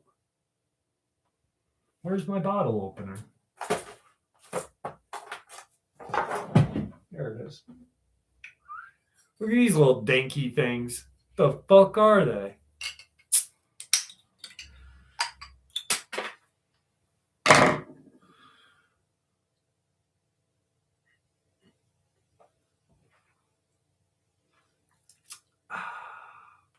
I want to see Slayer again. Dude, I've never seen Slayer. I would love to see Slayer. I just want to see Dave Lombardo play drum. He is fucking awesome.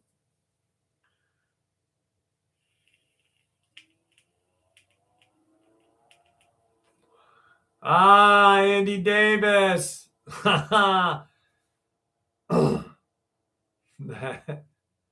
Dude, Slayer is great.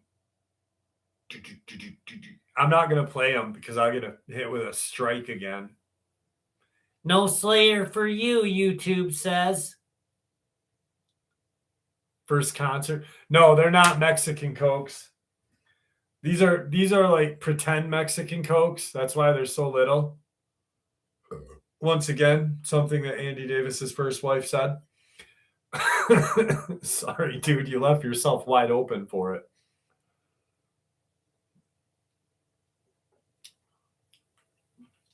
Juno, I gotta hear some of the stuff at Dulce, please. Oh, Perry Farrell loves to be fucking fucked up when he does stuff. Imagine Perry Farrell singing for Slayer. That'd be so funny.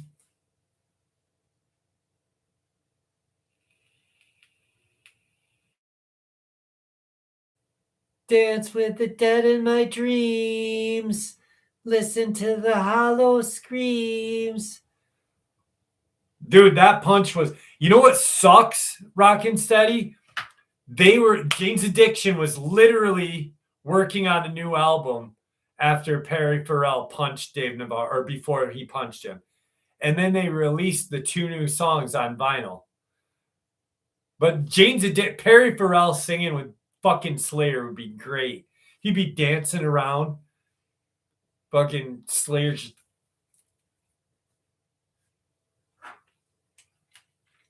Guar is nuts. Guar is nuts. I've seen Guar. I've seen Guar before. They're fucking great.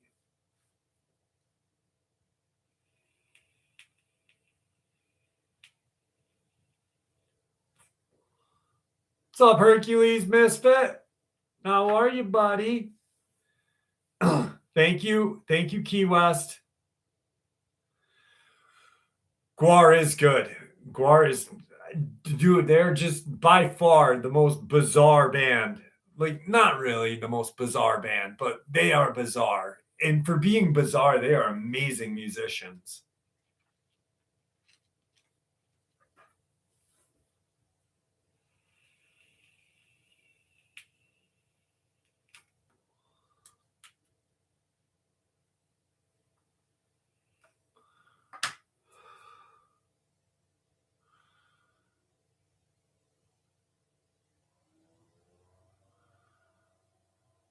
Oh, MJ, thank you. Thank you so much. My first concert was Backstreet Boys 2. Oh my God. I fucking loved them.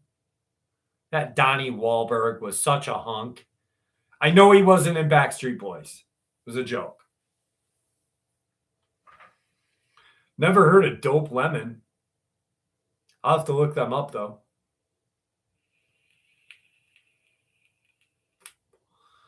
My first concert was fuck. My brain just shut off. Oh my God. Hang on one second. I don't know how my brain just shut off.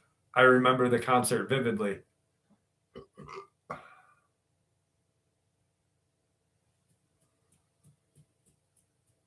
I was like 5 years old. My babysitter took me to a concert, and my mom almost killed her because I was 5. Fuck. Why isn't my brain working? Guitarist, not Ted Nugent, but a guitarist, late 70s, early 80s. Oh my God. Oh, fuck my face with a stick. I'll remember it. I'll remember it in a minute. Cannibal Corpse was fun. Not Frampton.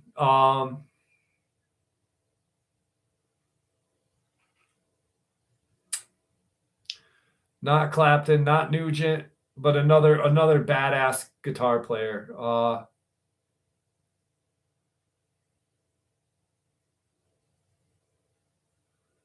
Fuck, why isn't my brain working?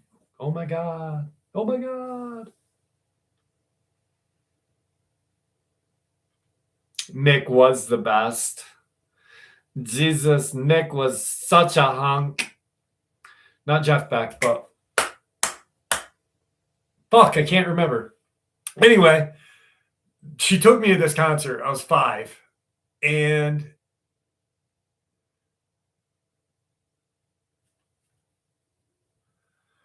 I'm going to remember. I'm going to make myself remember.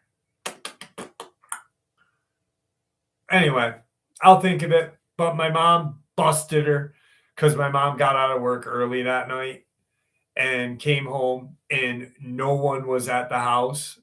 And we got home and I'm revved up. I got my little jean jacket on, my Incredible Hulk t-shirt probably because that's all I wore when I was little.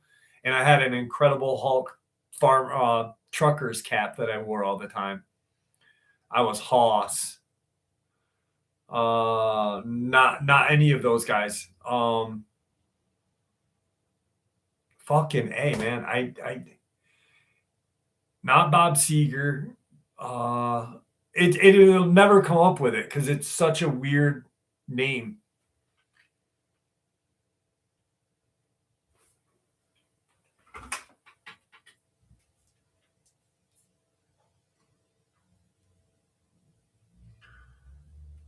'80s guitar player band. The 1980s saw iconic bands like Van Halen, No. Ozzy Shut up, Osbourne, lady. Metallica, and Guns N' Roses. Not Steve Vai. '70s guitar playing band.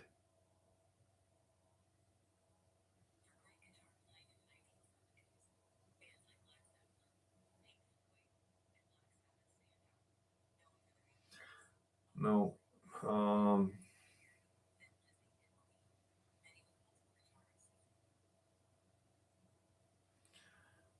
Hang on. Not Floyd, not Yes, not the Allman Brothers. I'm not gonna waste any more time because I won't think of it. I'll think of it while I'm reading.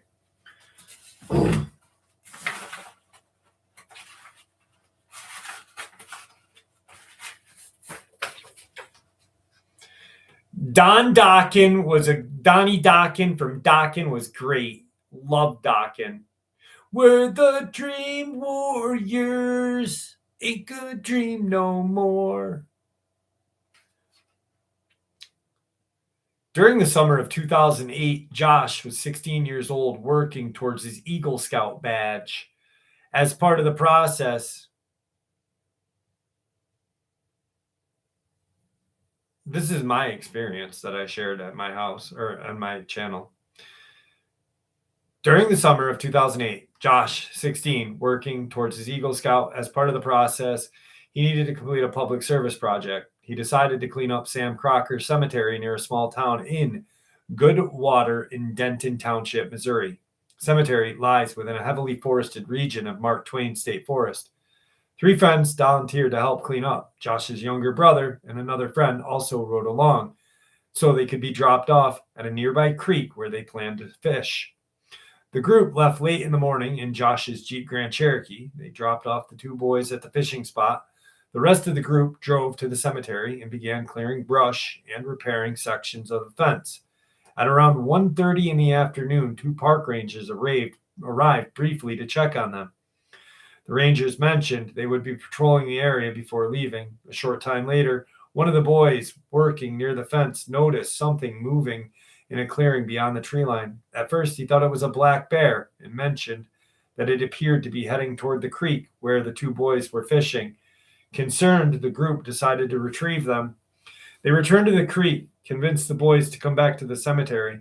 After returning, they sat down to have lunch. One of the boys walked a short distance away to retrieve his water bottle, suddenly smelling something extremely foul. He described the odor as a mixture of rotten eggs combined with animal waste and urine. Josh caught the smell as well and walked toward the road to see perhaps if there was a dead animal nearby.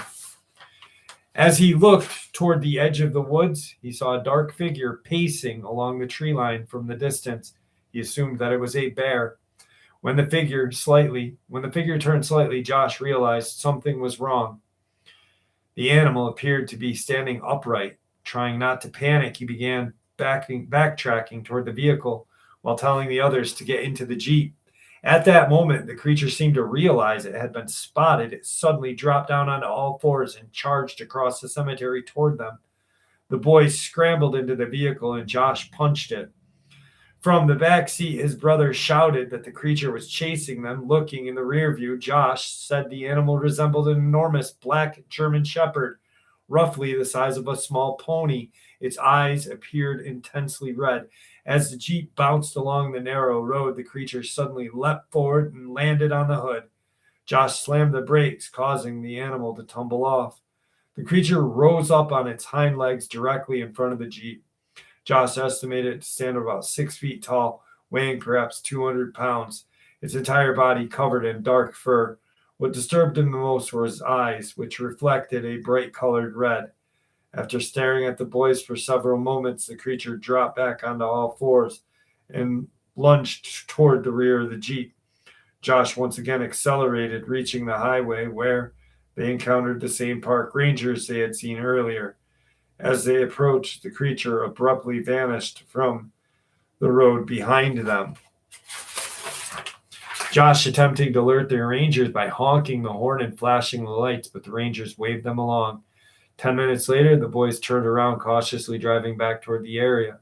When they approached the location, they saw the rangers standing in the roadway over what appeared to be a dark shape. One of the rangers approached the Jeep and told them they had just put down an animal and the boys should leave because supervisors are on their way. Relieved, Josh drove away. As they continued down the road, they passed several additional ranger vehicles moving quickly towards the park and a Missouri state trooper. The trooper eventually pulled them over and briefly questioned them. After recording their names, he repeated the explanation that a dog had been shot and released them. Nearly a week later, Josh received a phone call from his scoutmaster asking him to come by the house to discuss his Eagle Scout badge. When Josh arrived, he noticed a park ranger vehicle and a black Chevy Suburban parked outside. Inside the house sat the scoutmaster, one of the park rangers, and 3 individuals dressed in black suits. 2 were men, 1 a woman. The ranger asked whether the creature had damaged Josh's vehicle. When Josh replied that it had not, the woman stepped outside with a clipboard. At that point, the scoutmaster handed Josh an envelope. Inside were his Eagle Scout badge and the paperwork confirming the award. Josh knew immediately something was wrong because he had not completed the required hours to qualify. One of the men in the black suit spoke directly to him. According to Josh, the man said they were awarding him the badge because they believed he was trustworthy. He then instructed Josh to tell every one of the boys they had seen a bear and simply became frightened. The men then named everyone who had been in the vehicle that day. Josh understood the message. The incident was not to be discussed. Shortly thereafter, the scoutmaster and his wife moved away from the area. Josh later attempted to locate him online, but was never able to find any trace of him.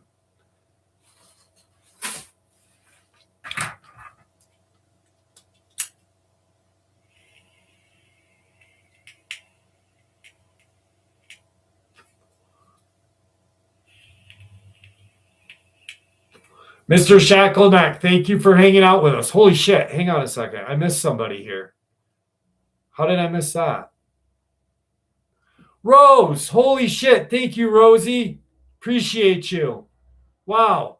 I'm sorry I missed that while I was reading. Thank you, thank you, thank you. Wow, wow, wow. Holy cow. Thank you so much. I cannot thank you guys enough. You guys really have been too kind tonight. Thank you guys. Wow.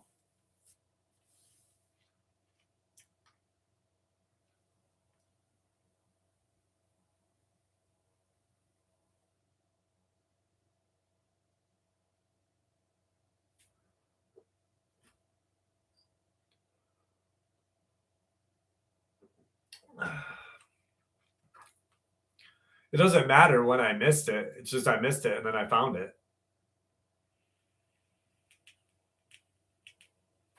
It was not Dio. I'm staying in a haunted building. Dude, be careful. Say a prayer before you go to bed, please. Thank you, Blake. Appreciate that. Oh my God, hang on. It's a band, but it's one guy.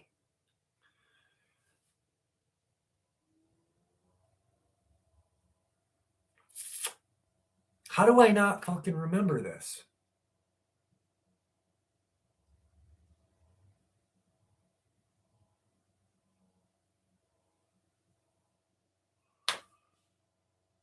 Not Ted Nugent, but famous Billy Squier. Billy Squier. So my first concert was Billy Squier. I have been very good, Rose. Thank you, Rosie. I appreciate you. I really do. Thank you. We hit 100,000 too. Did you notice that, Rose? Mega, how are you, buddy?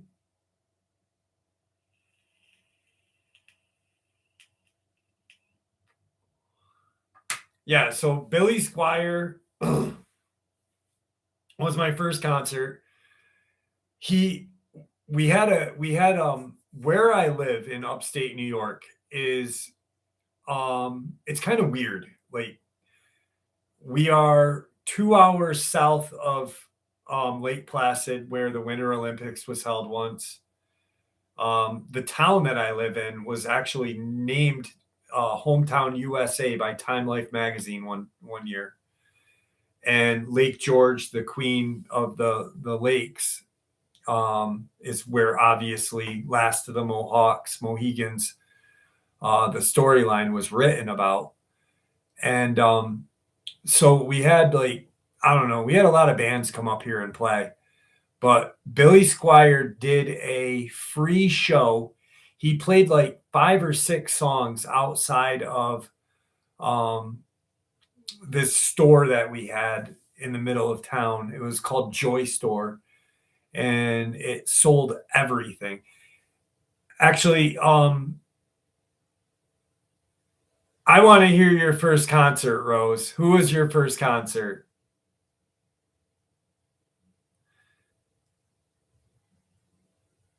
But he did like 6 songs, and then the next night did the show at the Civic Center. And she had taken me. How close am I to SPAC? I'm like 20 minutes north of SPAC. Donny Osmond.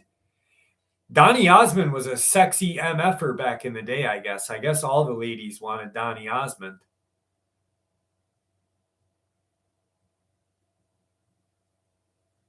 No, it's not lame. Dude, he was like a cultural icon at that time.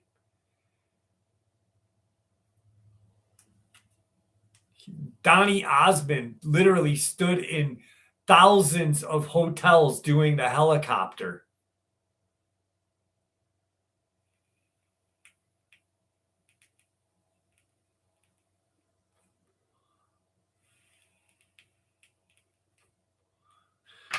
Leif Garrett. He was no Donny Osmond. Donny Osmond was like Mac Daddy. All the girls wanted Donny Osmond. He would just be like Ooh, Donnie, with your little micro. I love you. You know, Rose, that's like Belle for me. That just I hope Belle someday says that I'm her freaking hero.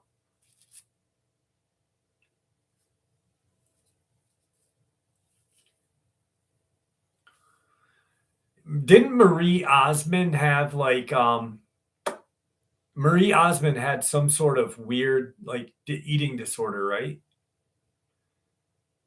Oh yeah, Jaeger, he really did the helicopter. Come on, dude.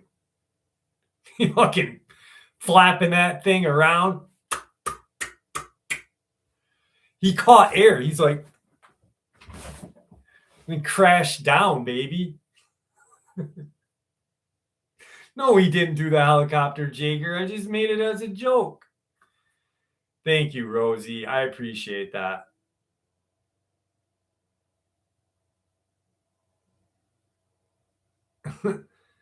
I think I remember seeing like old concerts. There's like a YouTube channel that plays like old concerts.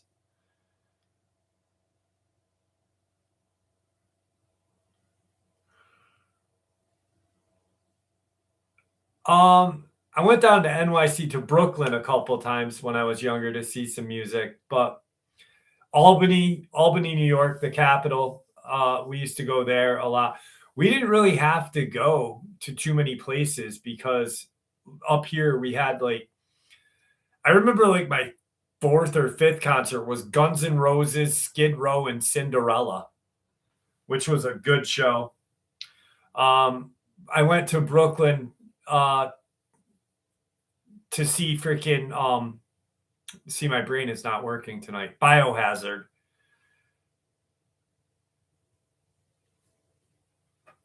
I am going to Long Island probably this summer to go to Camp Hero. Hang on a second. I got to do something. The upstate shake isn't working. I physically got to fucking adjust it. Ugh. There we go. That's better. That's better.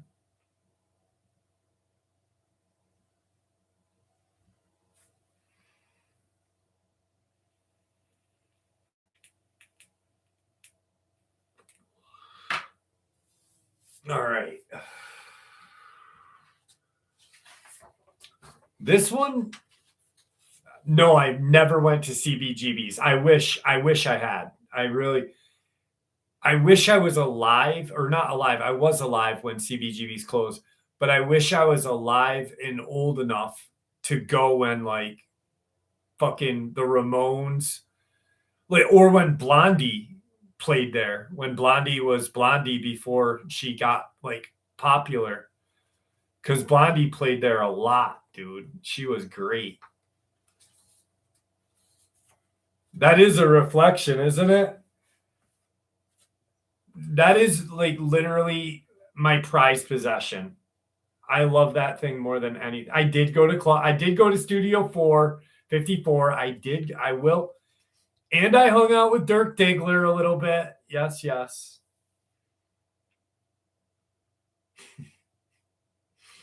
I went to Andy Warhol's fucking his little love shack at one time.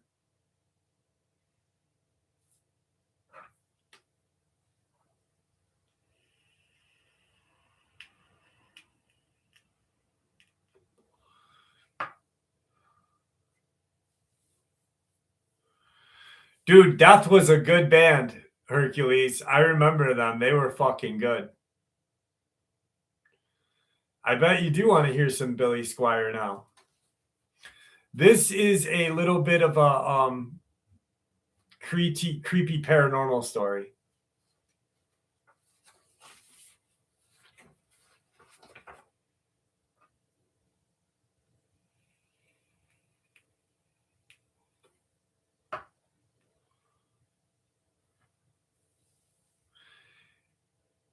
He did give me the soup cans. All right. When I was a kid, I grew up back and forth from England to Ireland due to having family in both countries. No matter which country I was living in at the time, one thing never changed. was being taken on some family trips to see the castle. Jigger, thank you, buddy. In fact, I have seen so many castles during my childhood, I can't even count them all. Most of the castles I saw in England were with my grandparents.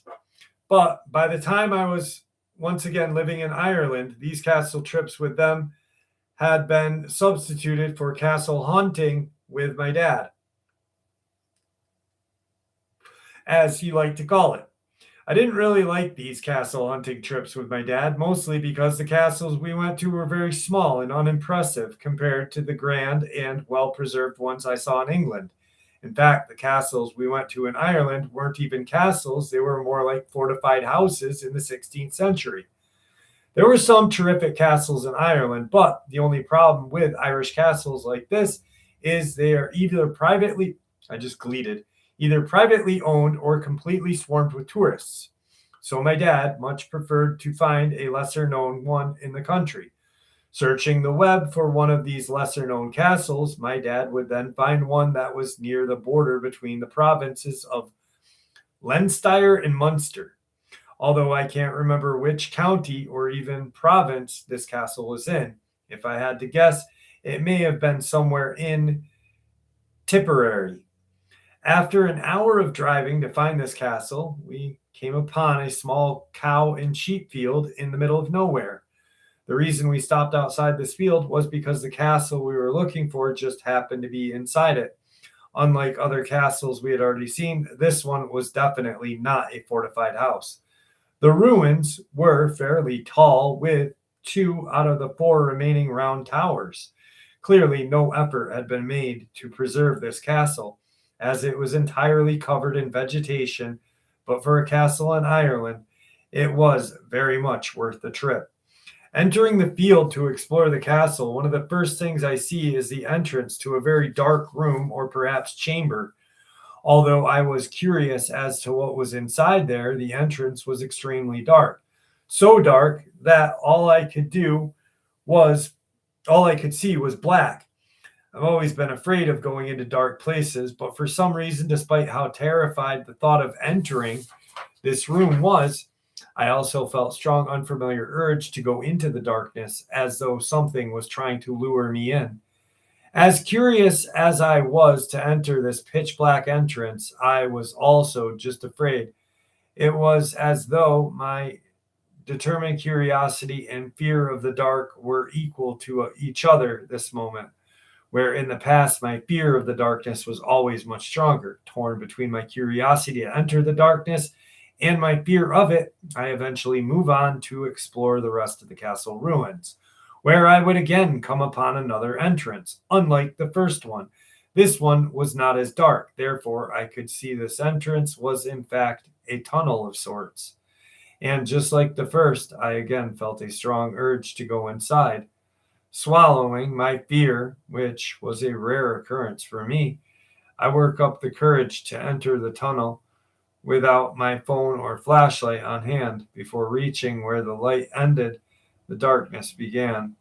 Within the darkness of this tunnel light in front of me now, I again felt an incredibly strong urge, where again it felt though something was indeed luring me in. But as strong as this lure and my own curiosity was, thankfully my fear of dark places won. So I exited the tunnel to go find my dad. Telling my dad about this tunnel, I found he then enters with his flashlight to look around. Although I am safely outside, I could see my dad waving his flashlight through the darkness rather than exploring further down the tunnel, which I expected him to do. My dad then comes out back to me. When I ask why he didn't explore further down the tunnel, he said, right where the darkness in the tunnel began, there is a deep hole with jagged rocks and bricks. At the bottom, the revelation is quite jarring to me because when I entered the tunnel only a few minutes ago, it was not only incredibly close to where this hole was, but I but I very almost let this lure because me into the darkness where I can certainly would have fallen in the hole. After exploring the castle ruins for a few more minutes, we then head back to the car to drive home. While driving back, I asked my dad if he explored the first entrance that I nearly went into. I should mention my dad's ex-military, and I've never really known how to make him scared of anything. But when I asked him if he explored the room, to my surprise, he said he was too afraid to go in there even with a flashlight. This is the same man who free climbs our roof just to paint the chimney. Like I said, I've already explored the castles in England and Ireland. Despite many having dark, eerie rooms, particular castles seem to draw me in and petrify me. There's no way a castle has ever done that before. So what do you guys think? Did something try to lure me into those ruins? And if so, was its intention to make me fall down the jagged rabbit hole? Or is it silly superstition on my part? That's easily what it could have been. If you want to be sure, leave your own creepy castle experiences. I can't. It's too much. Holy shit! It's 3:00 already. My goodness.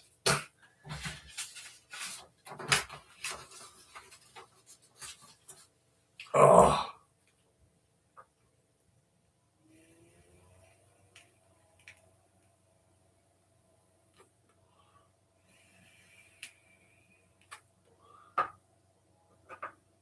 No, it's 3.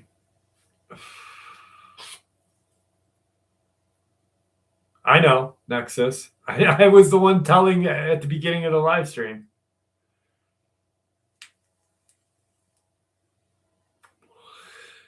I don't understand why we still have it. It's kind of dumb. Ginger, what's up, buddy?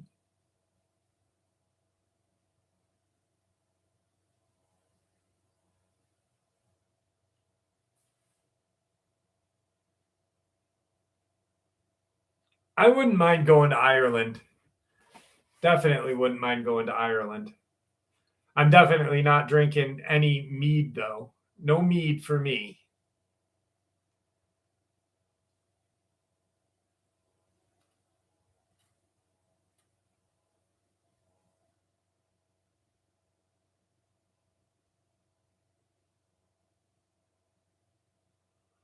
They go back in November, Cynthia.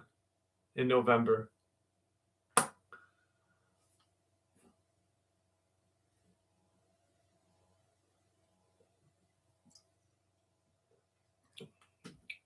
Nikola Tesla, how are you, buddy? Mead. I don't drink, so I don't drink, so I wouldn't drink it. I make mead. No, how I know. Sweet with honey.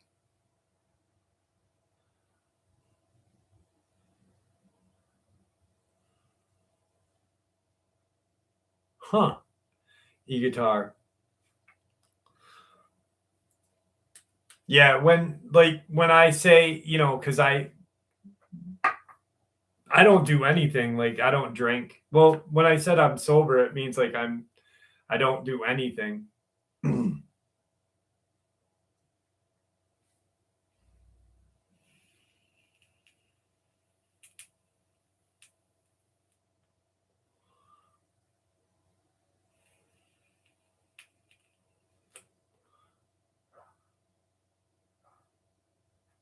I've been on it for 10 Hercules.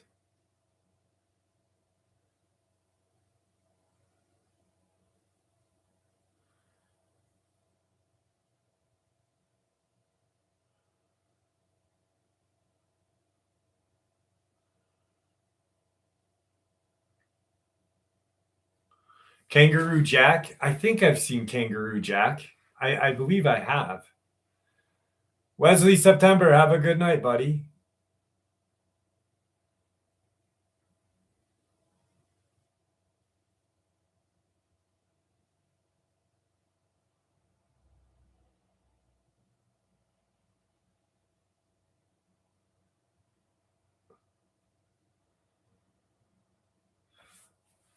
I'm on it for 14.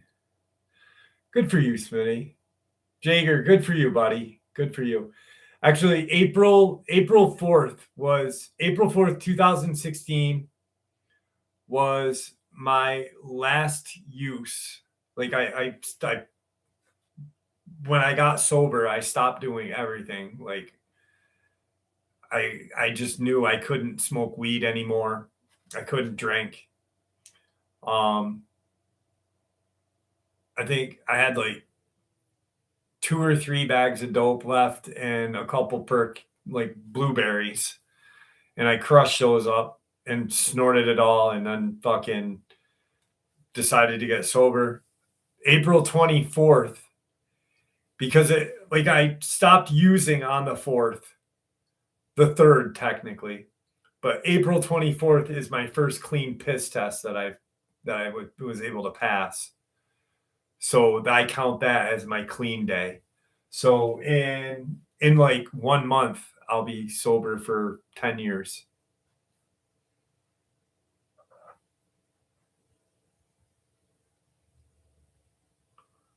That's awesome, Rosie. I don't like, plus I didn't like alcohol. You know what I mean? Like Big Jim, my dad is an alcoholic. I love the dude, but you know, just fuck it. I don't think I don't think if I got sober, if I didn't get sober, this channel wouldn't exist. There's no way I would have started this channel. There's no way in heck that I would have. There's also no way that I would have gotten custody of the girls, And in that 10 years, I've homeschooled. This channel has grown in 100,000 plus subs. I homeschooled Belle, went to the Conjuring house. Abby, my oldest daughter, is in college now. So it's been a good 10 years. A really good 10 years.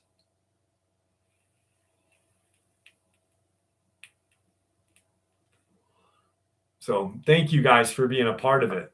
You guys have been a part of my fucking life for like 8 years now.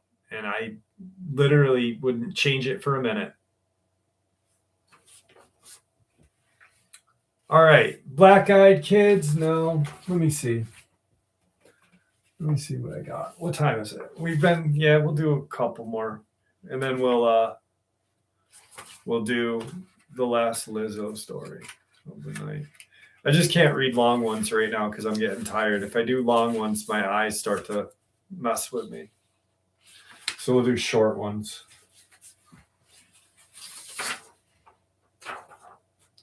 This happened 6 years ago. I was 12 and now I'm turning 18 in 3 weeks. Okay, so one day in the summer of 2019, I was bored and called over to a friend. We can call her Marie. Anyway, me and Marie played for a couple of hours until we became bored and decided to go for a walk. I live in the forest. We walked for like half an hour and came to a point in the road. We walked on where it split into two, and we stopped to decide. I wanted to go one way, Marie the other. When we stood there, we noticed the sounds in the forest had become quiet except for footsteps that were not ours. So we stood there listening, and they came closer and closer and sped up. Something important to kind of know is that both me and my friend love the scary and mysterious stuff, so we stayed because of curiosity.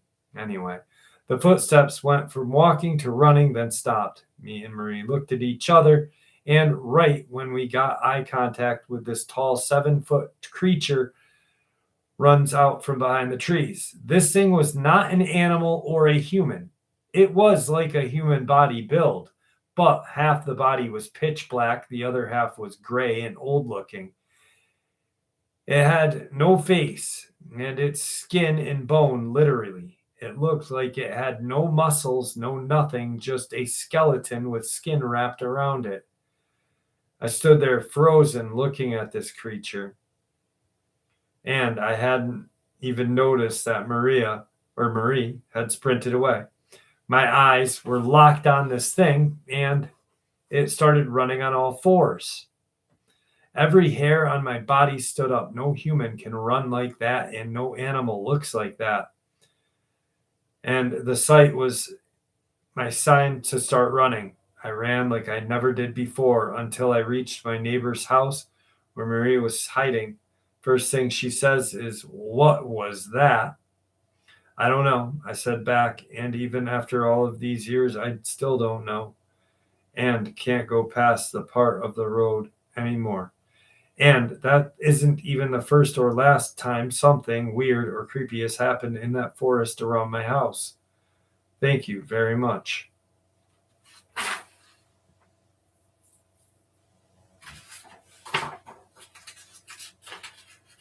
This one's long. That one's long. That one's long. That one's long.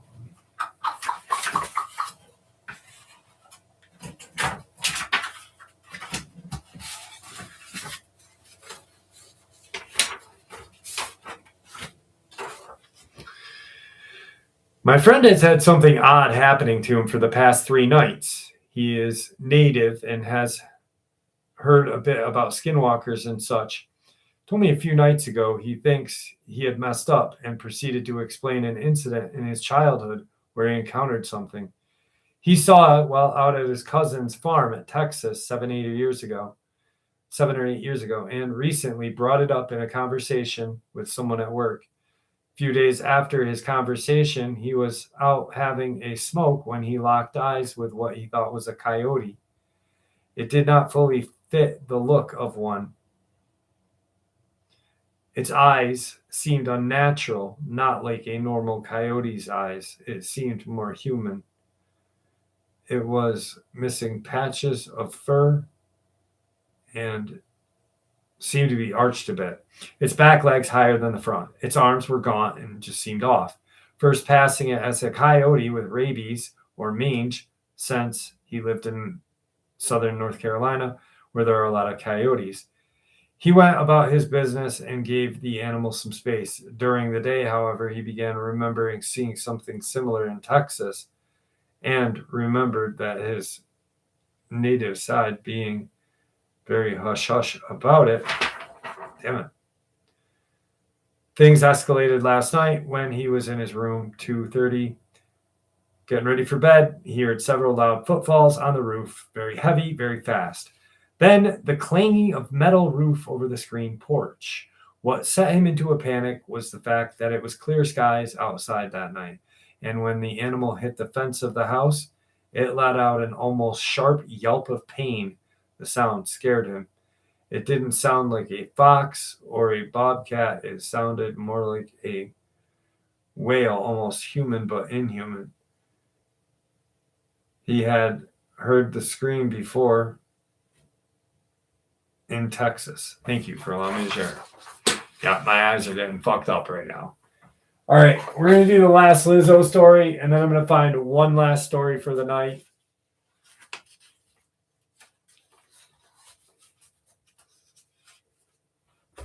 Oh, hang on, I got to stretch and wake up. Oh. Oh. All right.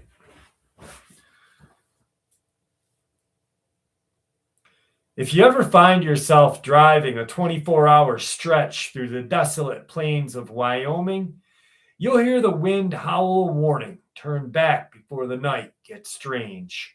The warning is usually ignored because the only thing that makes the lonely highway bearable is the neon sign that reads Lizzo's Lot Lizard Diner, open 24/7, refuel, recharge, re-entertain. And if you're lucky enough to pull into that lot, you'll discover that it is no ordinary truck stop. The queen of the asphalt kingdom, Lizzo, was not born a queen. She earned that crown the hard way.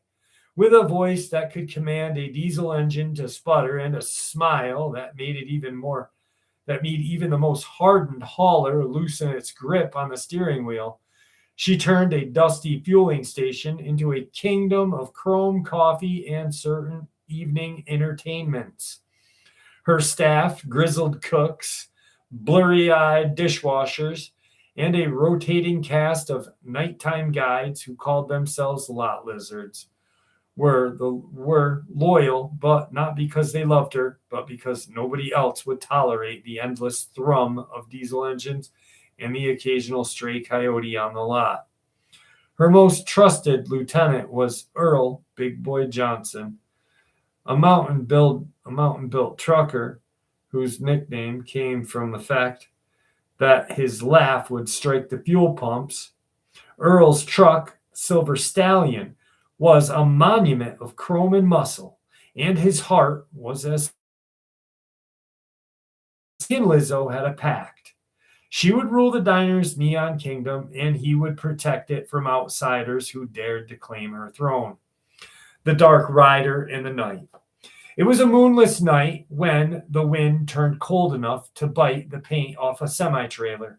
The jukebox in the diner was playing a looping country ballad that sounded like it was being sung by a lonesome ghost. Inside, the regulars were humming. The coffee was hot, and the smell of fried pork rinds was thick enough to hide a man's secret. Then the lot's lights flickered. A massive silhouette rolled in, his truck belching black smoke like a dragon with a bad cold. The vehicle was hulking, rust-caked beast that seemed to have been pulled straight from a fairy tale's forest. From the driver's seat stuck out a long, gnarled staff that glowed faintly with a violet hue. The driver himself was an enormous man, taller than a stack of pallets, with a shaggy beard and eyes that seemed to hold the universe of mischief. Rubius Hagrid. Rubius Hagrid, he announced in the voice that resonated through the concrete and the steel alike. I have traveled far across the realms for a special kind of love. Lizzo, who was polishing the chrome counter, looked up, raised an eyebrow, and muttered, Sweet mother of Diesel, who invited the wizard to the grill? Hagrid raised his staff, the magic stick, and a swirl of lavender mist drifted over the lot. The mist settled on Lizzo, who blinked, inhaled the scent of the pine sap and something sweet, and suddenly, poof, her eyes widened. Oh, Hagrid, she sighed. You've never smelled so magical. She drifted into a dreamy state, humming an oddly lullaby. What sounded like a mix between a lullaby and a baby goat. Earl, who was polishing the truck, had a sudden chill. He did not share the enchantment fog's affection. When Hagrid's spell tried to wrap around Earl, the magic rebounded like a busted headlight. The staff, you can't be. The faint smell of burnt rubber filled the air. Earl's jaw tightened. Lizzo, you ain't no wifey for some forest folk. This here's my kingdom, and I ain't letting some wizard take it from the ground up. The brawl of the brassy night. What followed was less of a duel and more of a 2-hour, full-throttle, knuckle-busting rumble that would have made even the toughest oil drilling crew gasp. Round 1. Hagrid swung his staff, sending a wave of shimmering light that turned the fuel pumps into fluorescent lollipops. Earl countered with a wrench, sending the light scattering like fireworks in the desert sky. Round 2, the lot lizards. The band of sassy, quick-witted ladies joined in the fray, brandishing neon signs as shields. Their screams echoed, You ain't the only one with a big stick, wizard, while they tossed hot coffee on Hagrid. Steamy bubbles clinged to his beard. Round 3. The diner's grill burst into flames, literally, when Hagrid tried to conjure a fireball. The grill's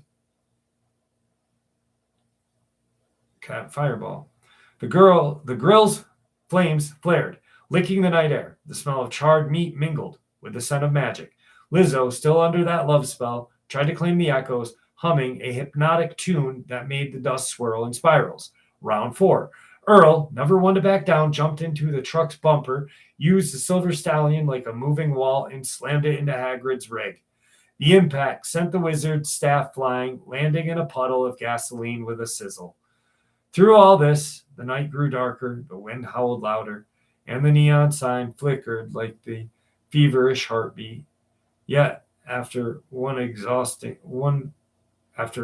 two exhausting hours, each minute feeling like a mile in the desert, Earl stood, breathing hard, his shirt soaked with a mixture of sweat, gasoline, and coffee. Hagrid, his staff broken and his magical aura sputtering, fell to his knees. You have power I respect, he croaked. Lizzo, the spell finally broke. Like a crackling windshield, blinked, saw the mess of wrecked trucks, spilled the diner sauce, beloved silver stallion standing triumphant. What the, she muttered, wiping a smear of ketchup from her cheek. Did the wizard just try and steal my queenly heart? She stared at Earl, who offered a hand. He shook it, and his grin was as wide as the highway. You in, big boy, Lizzo said, her voice now back to the commanding tone. You keep the lot, my kingdom. And as for you, Hagrid, I think it's time for you to head back to wherever you learned your magic from. She shifted a battered skillet, trusted weapon in the kitchen, gave Hagrid a swift and decisive kick that sent him sprawling across the lot, the broken staff clinging against the metal boots, and a strange shimmering portal opened behind him, humming like a well-tunneled diesel fortress. Back to Hogwarts, you said, Hagrid whispered, eyes wide. I guess even wizards need a good night's sleep. Dawn at diner. By the time the sun rose, the lot looked like an aftermath of a tornado that had decided to throw a rave. The neon sign flickered, then a steady displaying of proud proclamation. Regulars emerged from their hiding spots. The lizards brushed off their skirts. The cooks wiped the grease from their aprons. April tipped his hat to Lizzo, who was already flipping pancakes with a grin that she could outshine the sunrise. And so the Midnight Grill, Window Creek, lived on. Humorous, little scary, forever, most unforgettable pit stop in the Rockies. And I'm sorry, I am fucking tired. Holy shit.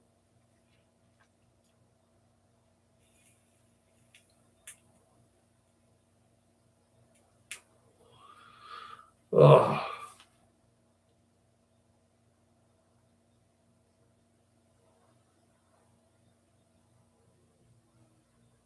Oh, Rosie, don't worry about it. You don't have to worry about that. You are amazing. Don't worry, please. I'm just going to hang out with you guys for a little bit. I can't read anymore, so I'm just going to chill. My eyes hurt too bad tonight. Thank you, Rosie. I appreciate you.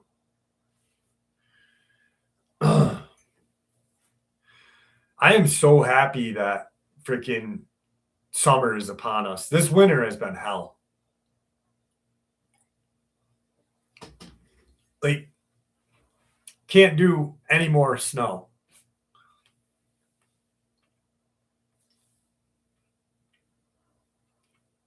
Colorado is a big open space with plenty of room. I can't wait to start hiking again. I cannot wait to get up to where Tom Mezek disappeared again. I miss it. Winter does suck. I wish guitar, that's exactly it. That's exactly it. No, my birthday's in September, Rosie. Thanks, SDL. It's Chino's like Chino and Sean Lopez's band. Sean Lopez is one of his friends from that band Far. I've heard of Mount Diablo.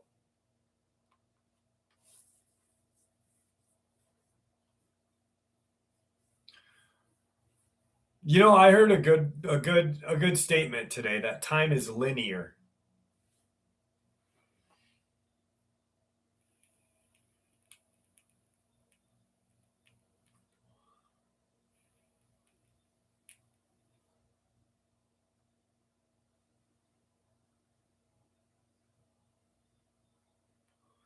I'll be 50 in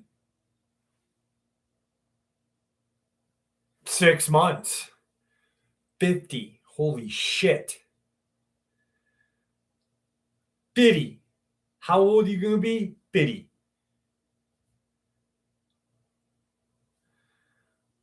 I'm old as dirt.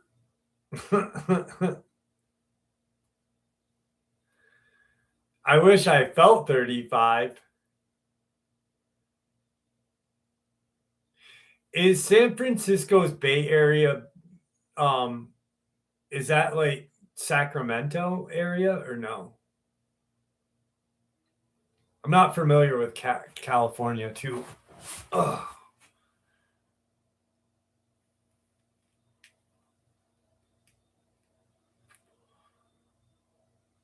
So, people that are from California, what is considered the Bay Area?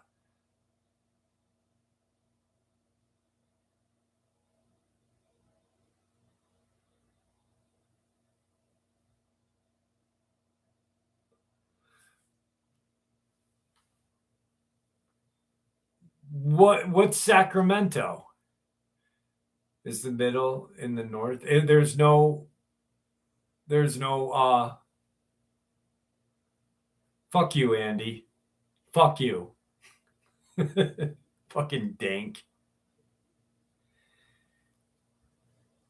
It's about an hour and a half from the Bay.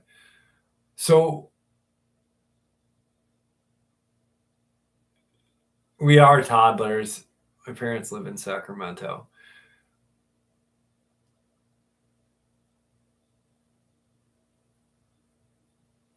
Because I always thought like Sacramento was the Bay Area, but no, it's what? Fucking San Fran. So that mean like the Deftones, Will Haven, the Death Grips, Far, and all those guys are like in the San Fran Bay Area.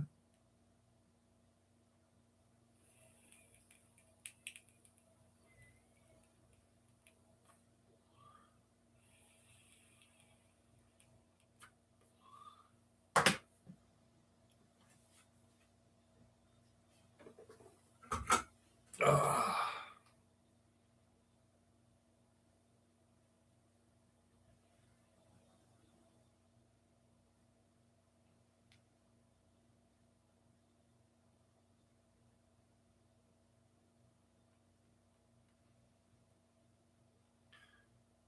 Where is the band Far from? Sacramento. Sacramento. Huh. Where's the band The Death Grips from? Sacramento. So there is a bay in Sacramento. Possessed? No, I don't remember that band. I don't remember Possessed. Do you remember Wrathchild America? Wrathchild America. Yeah, they did like a cover of Pink Floyd song, Wrathchild America. They were good. Emma's birthday is today. Today's Emma's birthday. Yes? No? Happy birthday, Emma.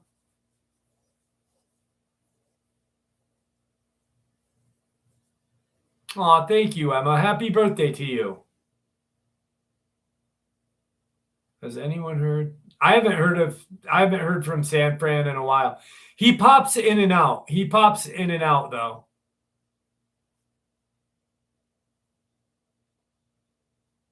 Thank you, Gary. Appreciate you being here with us.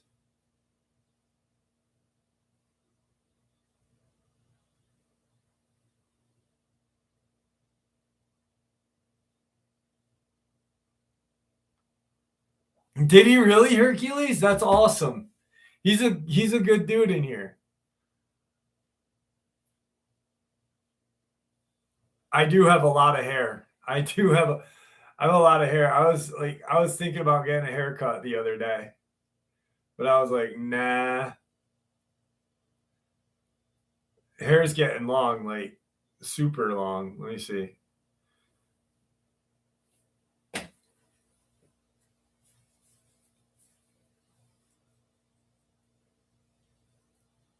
It's getting long.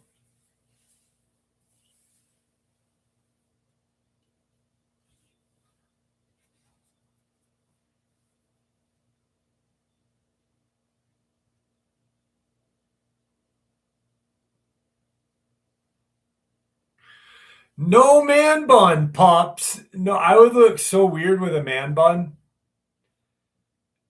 You want to hang on? I'll show you what I do when my hair gets in my eyes.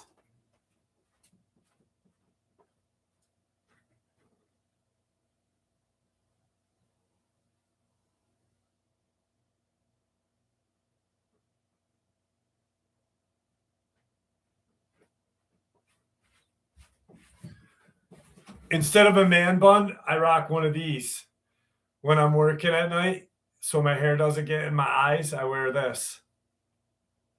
This is much better than a man bun.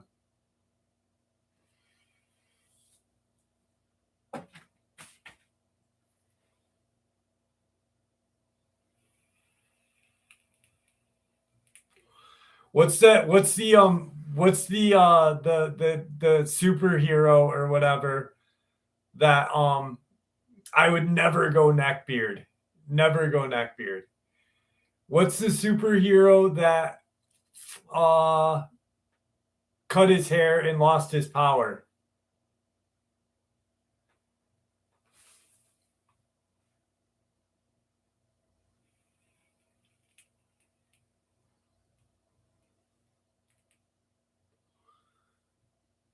I'm not shaving my head.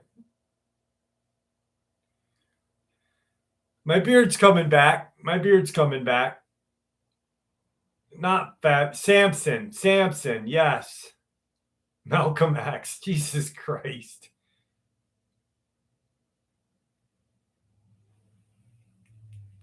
Did you know in Vietnam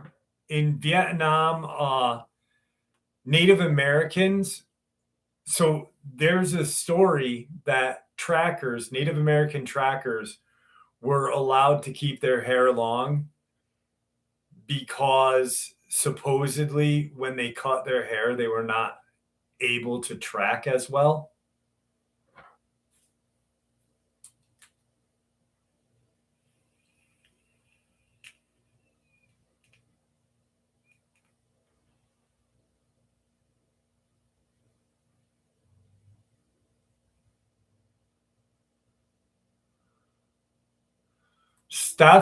Steph George.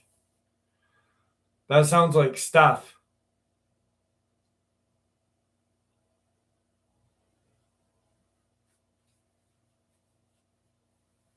I was thinking about doing Mike Patton cornrows where he has his hair like.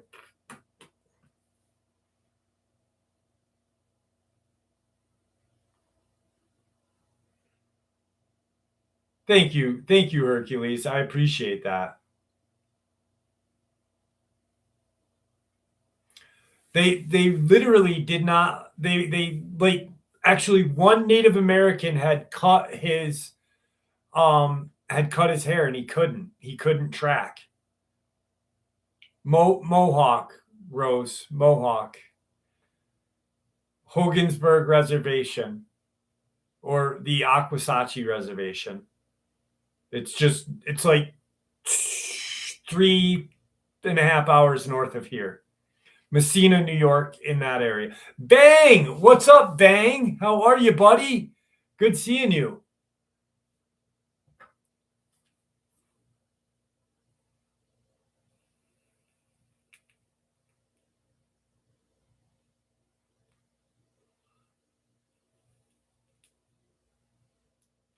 Key West, have a good night.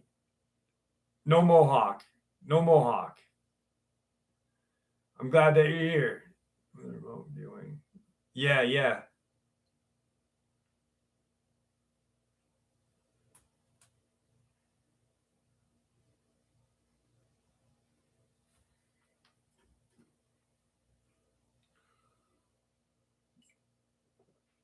rocking a mohawk right now. I'll get a faux hawk. That's George. That's what Mike Patton's hair from Mr. Bungle. He's got like the Coolio hair. It looks fucking great. I thought about doing that. Hey, Jenny, how are you?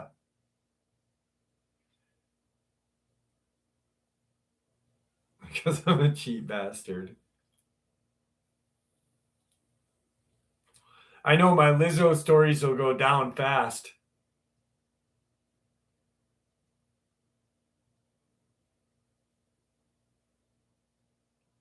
What SDL say? I missed what he said. Fuck, where is it? Craigers, what's up, buddy? I missed you. Sorry, didn't mean to miss you. SDL, don't cut your hair, Jeff. You'll lose your ability. That's fucking great.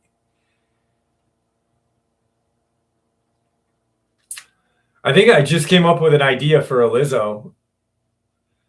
Our snow is leaving, pups. We're almost gone with snow.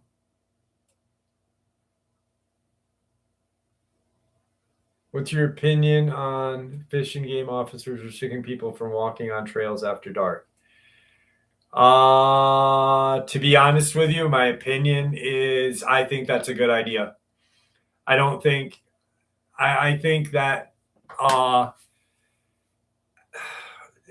people are dumb, like not us or, but there's people are just, they don't think, like people that aren't good hikers or not, whatever. I don't think people that don't have a fucking clue of what's going on should be out at night in the forest anyway, Hang on. Robert, I gotta see this. Hang on.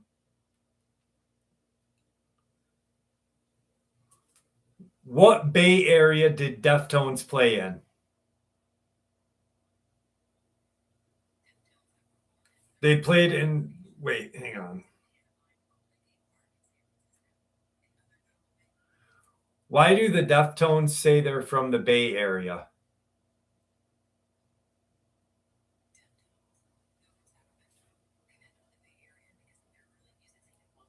Performances in San Francisco and Oakland. Okay, so that's when I always thought Sacramento had a bay there.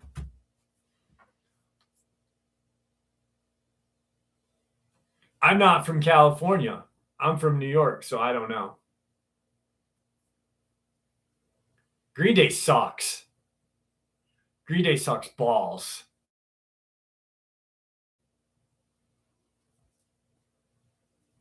But I don't think people should. Okay, so like, there's people that can hike at night. There's people that like, I would trust to go hiking at night. But the majority of the people that would hike at night, if it was allowed, like if park, you know what I mean? Like they just, it would be those idiots that fucking got hurt and sued the state, even though there was a sign that says don't hike at night. They would hurt themselves, break a leg, and fucking sue the state, and the state would have to pay for it. Or they would whistle at night, or bring their kids with them and lose a kid,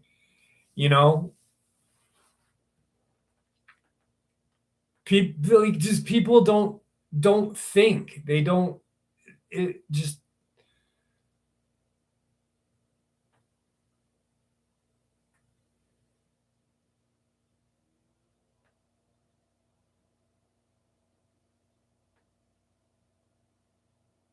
the country's great.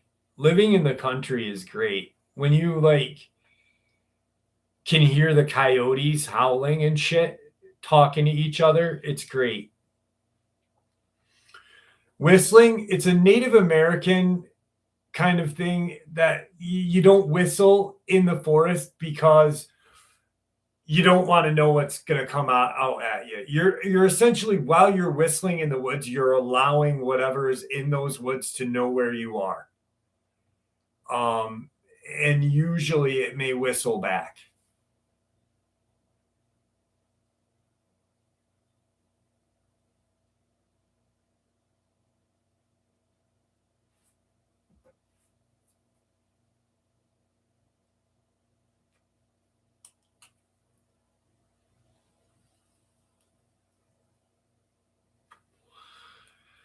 All right. I am crashing out. We almost have a 3-hour live stream. I had a lot of fun with you guys tonight. Thank you. Thank you for everybody that came tonight. Good time, good fun, good people. I truly love you all. You guys make my Saturday. Like, it gets tiring sometimes, to be honest with you. Pups, I'm glad that you're here with us. I really am. Thank you for coming. You're never late as long as you're here. It does get tired. Like, I get really tired because Saturday's a longer day and I get up early anyway. I don't sleep much, but it's worth it. You know what I mean? I wish, I wish we had, I might now with the live streams, I might take a half an hour at the end of each live stream just to fucking hang out and chill out with you guys. Cause it's good. It's fun. Emma, thank you and happy birthday. Janie, if you're here with us still, happy birthday. I'm going to wish you a happy birthday on Monday anyway. So, Mad Axeman, what's up, buddy? How are you? Thank you so much. I appreciate that. And with that being said, as Ozzy Osbourne once said, well, he always said, I love you all. And that's what we're going to do. Every live stream, what we'll do, we'll end the live stream with a half an hour of just a bullshit session, hanging out. That way it's just us, I guarantee there's going to be the people that like come in and they'll be like, why are you just talking? Share more stories, Jeff. Oh my God. Please share more stories with us. It's fucking, those are the people we need to like peg. We'll get Lizzo to fucking put on that big purple donkey wiener and peg those people. But yeah, that's what we'll do. Half an hour after each live stream from now on. We'll end it that way. All right. All right. So, guys, thank you again. I had fun. And I literally couldn't see my Saturdays doing anything else except hanging out with you guys because you guys are just my friends and family. So, stay safe, happy, healthy, and don't let your meat loaf. And I love you guys. Rosie, thank you for everything. Pups, good seeing you. Sonia, thank you for hanging out with us tonight, always. I love you guys. Craigers, Jager, Andy Davis, Rockin' Steady, Aramic, DB Mac. You guys are just too freaking nice. So I'm having a hard time saying goodnight to you guys. I don't want to let you guys go. Sam Pretty Paranormal, thank you. Welcome to the channel. Storm Zombie. All right, guys. Have a good night. Marcy, have a good night. Love you.